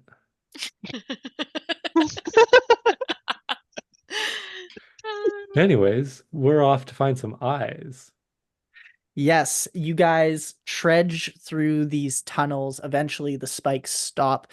You guys find that the tunnel starts to go up a little bit, and you make your way into a dimly lit room. There is some sort of either gem on the wall or fungus, you're not entirely sure, that has this light dimness of a glow that is giving it this dim light in the room. And in front of you, you see a hoard. This is not a hoard of treasure, though. This is a hoard of stuff. It is adventuring gear. There is some odd, peculiar tools that look like they're maybe for torture or something worse. There is also backpacks. There is bedrolls. There is a lot of different types of weapons. And unlike the ones that you saw at the beginning, these seem to be in fine condition. Not pristine or amazing, but fine enough. They've been used, but they're not going to have any sort of penalties. Basically, if you opened up to page 149 of the player's handbook and looked at the weapons, they have most of those. If there's one that you would like, I will tell you if it's there. So this is that moment, and then I'll finish describing the room. If there's one that you're looking for as a party member, I know someone probably wants a shield, Mr. Zaral. Mr. Zaral wants a shield, yes. There is definitely shields there. I know Mr. Zaral also wanted a long sword. There's definitely long swords here. Hati and Samson, is there anything your fighters would like? Is there a glaive? Oh yeah, there's 100% a glaive there. Okay. It's I coming will back look to for. me, but I was trained with many different kinds of weapons. Sorry, Hati, I rudely interrupted you. Oh no, I just picked it up and I'm like slowly starting to feel it out and like something about this seems right. Yes. Good choice, Hati. I was trained with many weapons, and probably the bigger, the better. That's what I always say.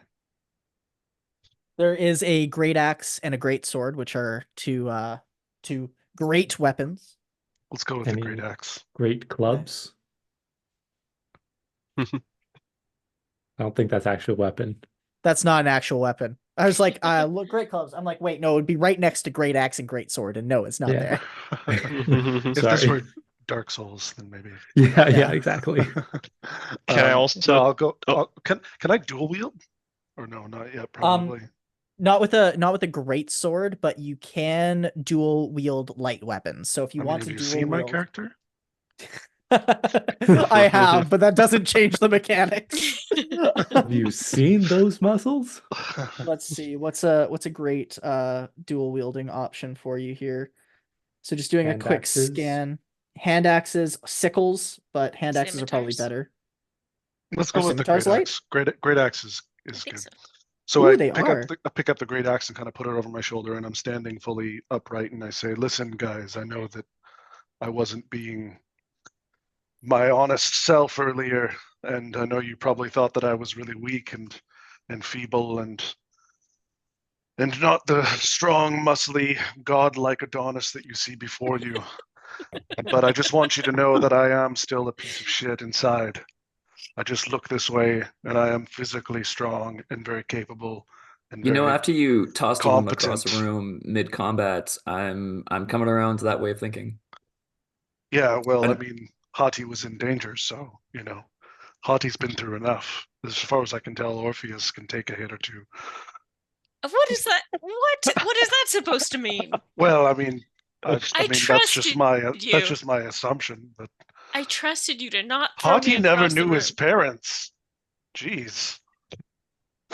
I had a fine childhood. It's okay. I made friends. See? Well, it's not the way you It's made fine. it sound earlier. No, I'm confused. It's just trying to spare Hati from any further trauma, but now I'm see what I'm talking about? I can't do anything right. I kind of sink down again into my sadness. I fuck everything up. I'm sorry. I didn't. No, Orpheus, you don't. Look what you did. No, the way you ran up and I kind of hit just that imp, that was... stomp off and look off in the distance. I kind of go somewhere to brood. I do appreciate your help, though. You did save me. I'm gonna be poking around at stuff, and I'm gonna muse out loud to the group. Well, I guess our little group has become a group of thieves. Unless thieving from thieves doesn't make one a thief. Oh, I've got something to think about tonight. I like to think of it as more like liberation of goods. While I'm doing that, I'm gonna look for like a walking stick, something from like a kind of gnarled, knotty type wood, and then mechanically a quarterstaff. But Yeah. something that's just kind of a nice, strong wood if I can find that. There are some more dowel-shaped quarterstaffs that you see, but after trudging through the loot here, you do find one that has a very fun, unique characteristic for a quarterstaff. It looks like it's some really nicely brandished walking stick, so it really fits the look that you're going for. Fantastic. And also, you see something that looks like some sort of a medallion, a trinket, if you will. And it reminds you of something you used to hold dear to your chest when you would do these great feats that you don't know how to explain yourself, but something about it just attracts you to it. Metagame, this is a focus. I pick it up out of curiosity. Oh, Nice. what a clever, neat little thing here. Nice. And Emily, I imagine you can tell me if I'm wrong, but would your character's focus be an instrument of some kind? Yeah. Yeah, I was Yeah. immediately gonna start like throwing stuff aside to see if there's an instrument in there. You find a couple lutes, you find a couple of horns. They're just like not like a trumpet or so, but I can't remember what they call it, but basically like that style of horn that doesn't have any I know Valve. what Conrad, you're you play the talking about. trumpet. I don't know anything about anything, guys. Conrad, you play the trumpet. What are the things called that you push Valves. down? Valves. And it's at this moment we realize the DM is an idiot. Only a little Yeah. bit. Yeah. Do you know the name of the instrument I'm talking about? I've seen these before. They're just basically horns. I don't know if that's what you would actually call it. Yeah, I think it's just a Bugle? horn or Yeah. like A I ugle? think, like Bugle. no Bugle. Well, I guess. Does a bugle have valves? I don't think a bugle has valves. It could also just be like a natural trumpet. I think technically those like don't have valves. Okay. Or like a Baroque trumpet. It's a horn. Let's just say that.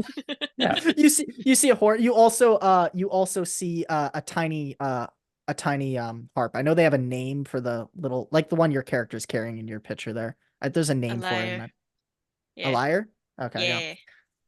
Yeah. You can see exactly how much I know about musical instruments. Clearly you've never played a bard. No, I've played so many parts. They're always like playing saxophones or a lute or something basic like that, you know. Whatever. Yeah. Anyway, Emily, your character, Orpheus finds this in the pile of rubble. You can choose which instrument you like to take, or you can take multiple. There's nothing stopping anyone here from taking only one thing. You guys can take many things. I'm I gonna will take as also- many instruments as I can. Would you like to pile take them up. would you like to take a backpack so you can carry some more than just what you can hold? Yeah. Okay, yeah. For the sake of making this easy, I'm assuming people take things like backpacks, bedrolls, there's rope, there's grappling. I assume you guys take some of Yeah. that stuff. Yes, Yep. all Just of the that basic stuff. equipment, Incredibly yeah. useful. Okay, Mhm. so what we're I'll gonna also- do so that we don't have to sit here and have me list out equipment and say yes or no, would you like this? Offline, I'm gonna go through and make a list of things for you guys, and then before next session, you guys can pick the things you wanted out of this room. Does that sound good with Good. everyone? Yeah, Yeah. it sounds Yeah, that great. sounds great. Perfect. I will start looking for the eyes, though. Yes, but before that, I just want to say one more important thing is Riley, Jens spots a book in all of this. And it is a book with one thing written on it. And in that's the cover, and it says spell book on it. You open it up to find that there are no spells written in it, but this appears to be the book that a wizard would use for writing spells. Ah, interesting. I blow the dust off of it, thumb my way through it, heft it to just see if it feels right. If anyone is standing close to Jens, they might hear him mutter, "Screw it," to himself. As you flip through it, you notice that while most of these pages are blank, especially the ones at the beginning, but flipping through, you find that there are what appear to be 3 pages that aren't blank and have spells written in them. And these are the spells that you can probably guess. Are those spells comprehend languages, magic missile, and witch bolt? You got it, sir. Wow. What a crazy coincidence. um, I'm, oh, I'm gonna absentmindedly keep flipping through the pages, rifling through like the stuff in this section, see if there's anything else magical. But I'm also really thinking hard if I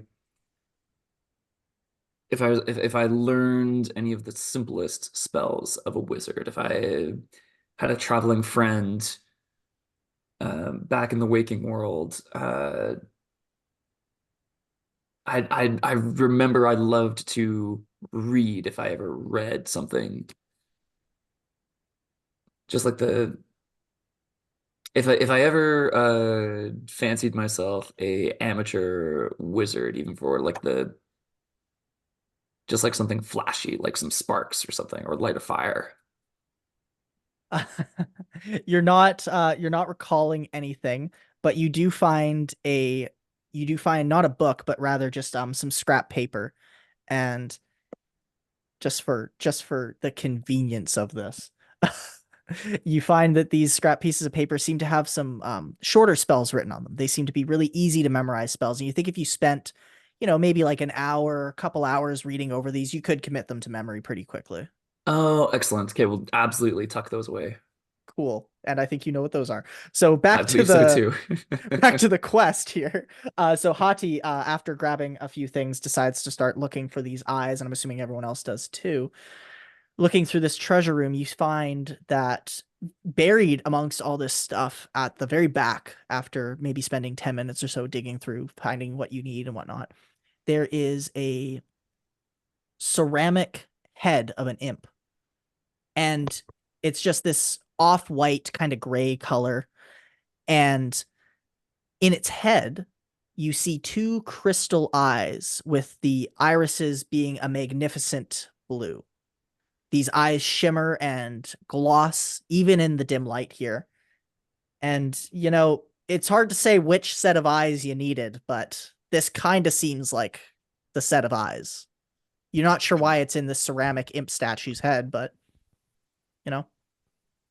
These seem like the kind of eyes an imp might steal right out of a feller's head, if you know what I'm saying. Really? I don't know. I feel like there's lots of eyes, but they are some eyes, so some eyes are better than no eyes. Well, ordinary eyes wouldn't be worth stealing, in my reckoning. But That's a good something like point. this is the kind of eye an imp might steal from a feller. Hmm. They are very shiny, I will admit that. Can we just take this whole imp head? Yeah. Do we need to, can we just pick it up and So imps are tiny, right? Their size tiny, I believe, if I remember my imp lore correctly. So their heads are very tiny, so you can definitely take this. but they've got normal humanoid sized eyes. Oh yeah, it's what's the word I'm looking for? It's like a cartoon caricature kind of thing, where the head is Cool, the cool. normal size, but the eyes are super big for some reason. Nice. Yeah, well, I think we can just take this whole statue. I think that'll be all right. What do you guys think? All right, How many that's is a good I think idea as it any. might have some preservational factors, so probably safer to bring the statue. Hmm. Do they look like they're actually like real eyes? Like if I touch one, what happens? They're crystal. They're crystal eyes. Okay. Well, Just good job, guys. We got what we came for. this feels like a Can trap. do we have a way out? There is another pathway at the other end of the treasure room that seems to lead almost directly out of the tunnel system, and you can even see through it the shimmering glisten of that black water that you saw earlier. So it must connect back up in a different spot to wherever that bay goes out to, or whatever is in that body of water. There does appear to be a shoreline, maybe that you can walk. You assume there's a shoreline you can walk across potentially, but you see an exit out of this system. Good. Oh, perfect. I Off guess we go. we came in the wrong side, but that's all right. Haughty, you start to feel just a little bit lethargic and tired. You're not feeling like you're able to move at full speed right now. Maybe half speed. Oh no. Okay, I will slowly, like, I'm just gonna like go warily walk. I don't know if the rest of the party will notice that. Yeah, do we notice? You guys notice when Hadi starts to move, he's kind of moving a little bit stiff and slower. And yeah, it seems like he's been affected maybe potentially by the damage that he took. You're not sure though. This could be just maybe him moving slow for the fun of it. Oh. You don't look Hati, how so are you good, feeling? Hati. I could take a bit of a rest. I'm a little tired. Maybe poking myself wasn't the best idea. Hmm. Okay. Samson, you want to do the honors? Hati, I will carry you wherever you need to go. I won't say no this time. Just don't touch my hair. You do not need me to protect you, I know, but I certainly can help you get from one place to the next. Thank you. It's the least I can do.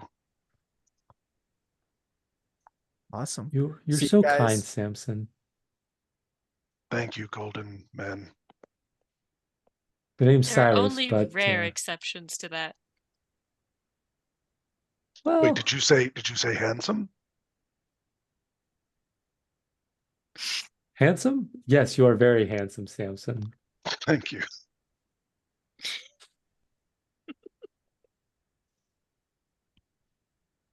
Do you have a nickname or a surname?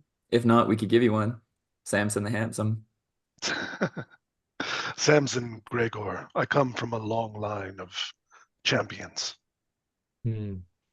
What were their fates? They all reach their destiny, unlike me. I know we're walking and we're focused on the path, but I gotta ask, what was their destiny? To be a fabled hero of legend and vanquish evil. Can I ask, how did they die? Well, in the most glorious of ways, usually. Which would be what? Like saving people and stuff like that. Right, but say the saving doesn't kill them. What actually does them in? Well, probably burning from a fire or something. It's like taking babies out of burning buildings, sort of deal. Okay. So if you're killed by a natural phenomenon, it doesn't count against you. It doesn't count against all the people Look, you killed. I don't remember what happened in my situation. I just know I was disgraced and I failed to do the thing that I was trying to do. I just don't know what that is. And it's a mystery. It's a mystery to me, so it's a mystery to you. I don't know if that should count if you just have a vague sense of failure. I guess we'll find out. And Cyrus, oh, sorry, go ahead. Go ahead, Cyrus Cyrus. puts a hand on Samson's very muscular shoulder, and says, Your story's not over yet, Samson. Don't worry. It's just the beginning. I can We're feel it. literally in hell right now. Hey, No, we're not. it's we're in the underworld, and don't you Well, worry. We'll get back. okay. Well, take your word for it, I suppose. You are golden. You just have to have a little faith. Faith in Zeral.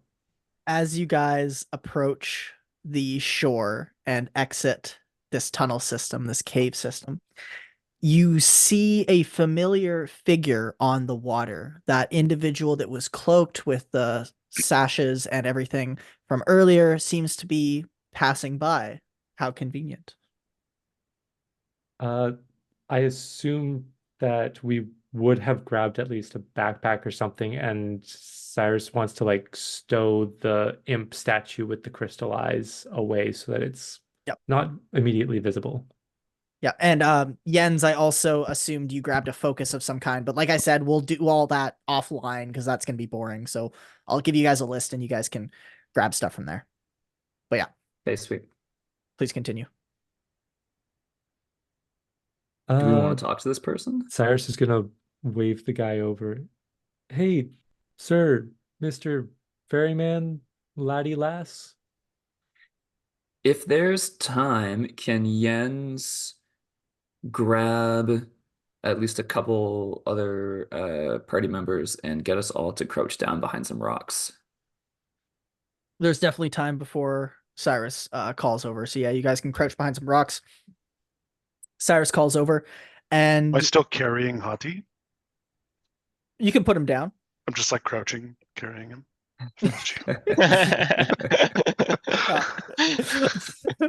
Haji's got the best Yes. view of everything. No, I Exactly. pictured I'm I'm just carrying him like a baby because like I'm like 6'4", he's 3'9". I'm just like cradling him.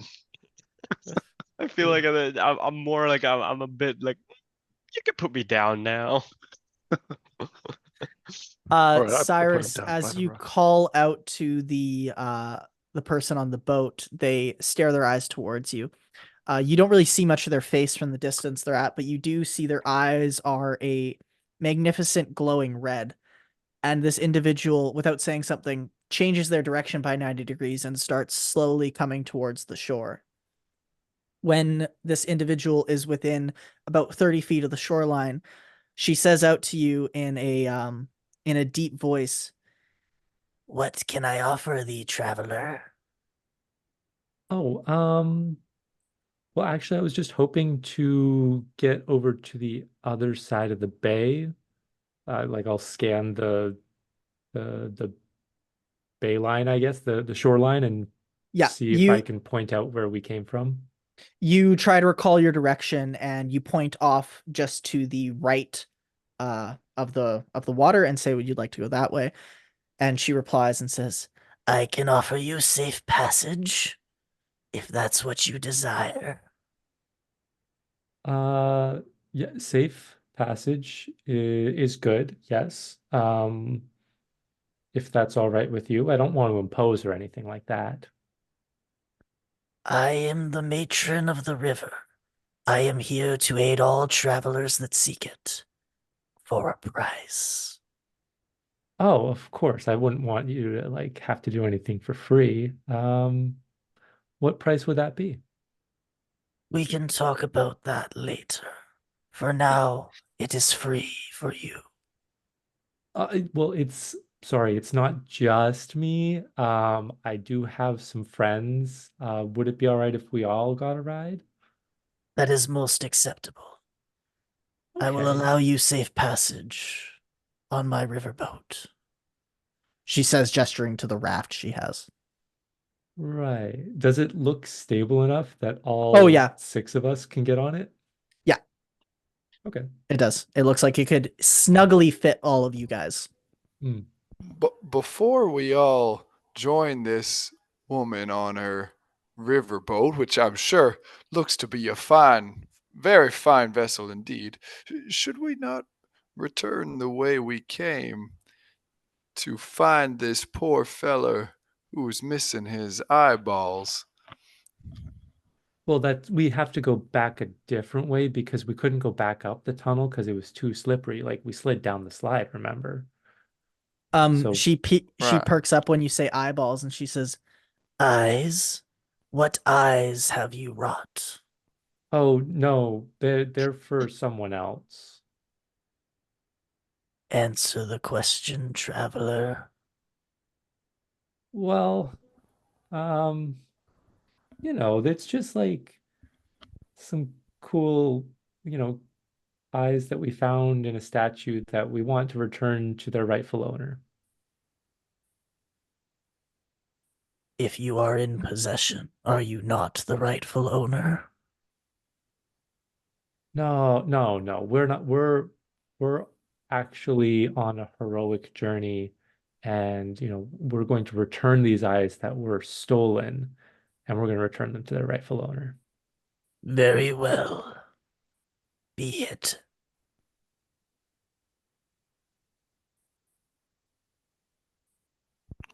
Okay. What do you guys do?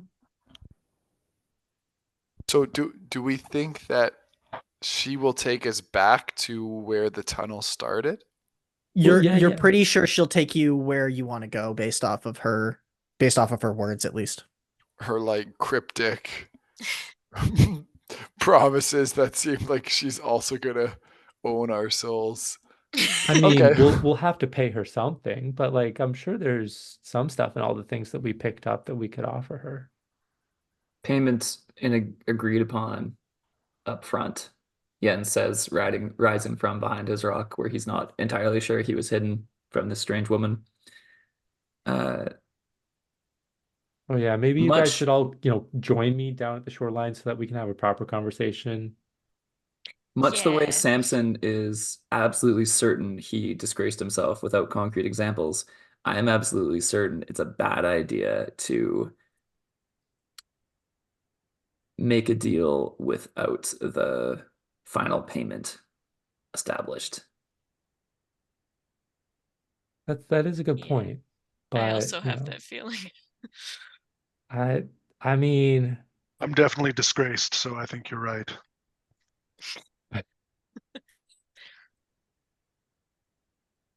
Miss, would it be all right if we determine the price first? Didn't I tell you? The first time will be free. Payments will come later. So So when you say Oh, that, it's free. is oh, is I- it actually free, or is it like in the middle of the lake you're gonna stop and say, "All right, do you want to keep going?" Like, what is free exactly? I will take you from this land to the next landing you wish. That is what I mean when I say it's free. I wouldn't drop poor, soulless beings such as yourself into this waters, for that is a fate worse than you already have. looking at her eyes, you said that they were red. Glowing red, yes. Now You that don't we're see anything really distinguishing about her. She's got this kind Okay. of cloak over her, and it blackens the rest of her face in shadows, and all that you get is the piercing glow of these eyes, almost like a ominous anime character, if you Hmm. will. Classic. Very Well, much. I don't know about you guys, but I think we should trust her. I want to go First somewhere time, where I can rest. So yes. first time is free, so we can, go across. Next time we want to go across, we might have to pay something, but that's all right. If the first Well, time is free, maybe we should save that for a more critical time. she said the first time was free, but she also said we would pay later. She didn't say we would only pay on subsequent ferry rides. She said it is free for now. Very good And point. then Very good point. we would pay her at some indeterminate point in the future, some indeterminate cost.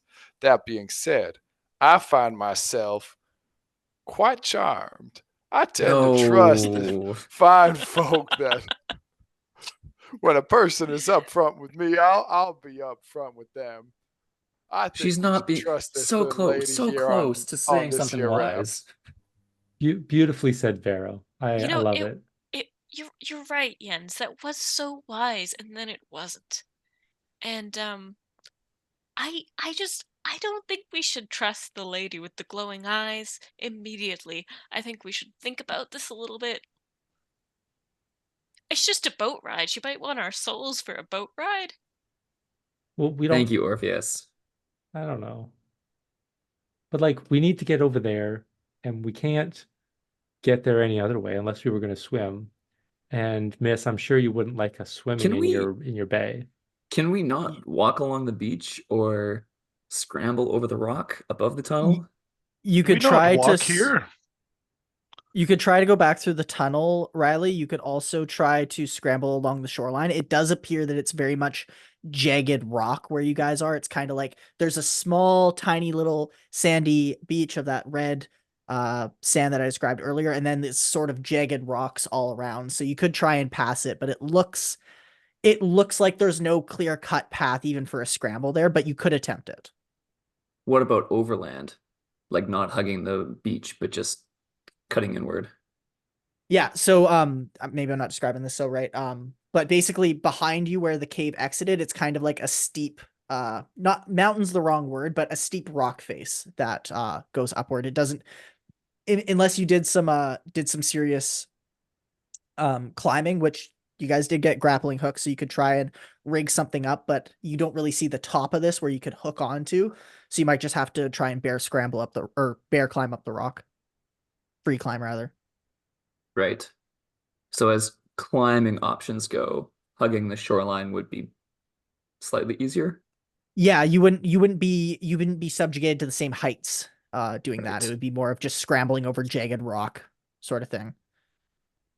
So to the party and says, maybe we try the overland route and we see how it goes. I think that's a much better option than trusting the first person we meet in the abyss. Don't you remember the other guys that we met? And then there's the imp it that we wasn't met. an exaggeration, Cyrus, an exaggeration. Oh. Well, I think we should trust every person we meet, but that's just me. As you guys are having this conversation and debating, aside from the river matron who's out of earshot of this conversation, you look back and see that the matron has started sailing off. Well, that pretty much sells that. Yep, seems our chance fate has decided for us and our chance is gone. Well, you definitely could call back to her. She hasn't gone so far. It's just kind of seemed that she wasn't willing to wait around while you guys figured out if you wanted to ride or not. But if you really wanted to get a ride with her, you still could call out. She's not that far gone. It seems like she's going in loops or whatever, so she'll be back eventually, I'm sure. Periodic NPC just comes around. It's just a circle.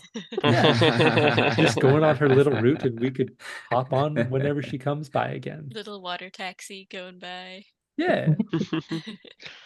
Exactly. All right, but yeah, so I mean, it's all right. We can try the rock scramble. Can we? Yeah. I guess. I'm a bit tired, but I mean, I'll be slow. I'll be there. We'll take our time. Jens, you also recall from before, as well as Varro, that while you guys did slide down, you don't think it's impossible to climb up that slide. It would probably just be a little bit challenging. And since you have the grappling hooks, you potentially could just toss one of those up. The slide wasn't so long that you couldn't use the rope to guide yourselves. Maybe it may be easier than the jagged rock and potentially less deadly. Although damage hasn't seemed to be a thing for you guys, so take that with a grain of salt.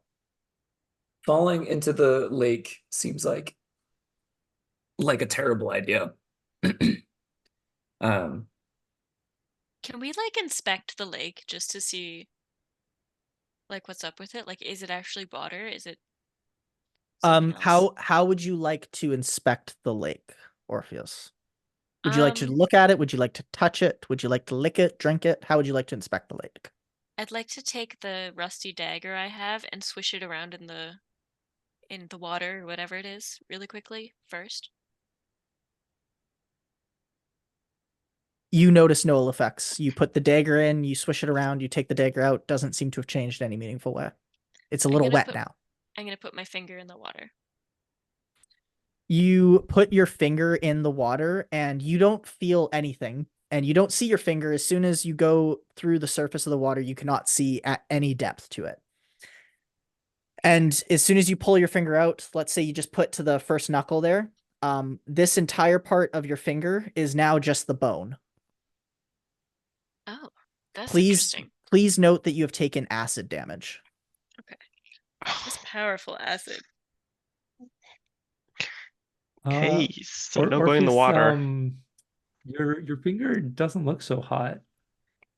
I think it's actually I think it kind of works for me, to be honest. I kind of like it. It's a vibe. Did you feel anything though? I don't think I felt anything, did I? No, you didn't feel anything, just like the pain before. See? It's great. I don't think this is real. I think this is just an illusion. And I'm just sort of gonna play with my finger a little bit to see if I can, if there's actually flesh around it and I just can't see it or something. You touch your finger and you're not getting too much sensation. You're noticing that everything feels a little bit cold and numb, but you touch it and it does not appear to be an illusion. This appears to be how your finger is. Just the tip, though.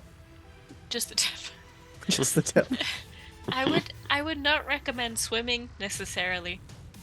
Yeah, so maybe yeah. we'll avoid going near the water and we'll try going back to the cave. It sounds safer.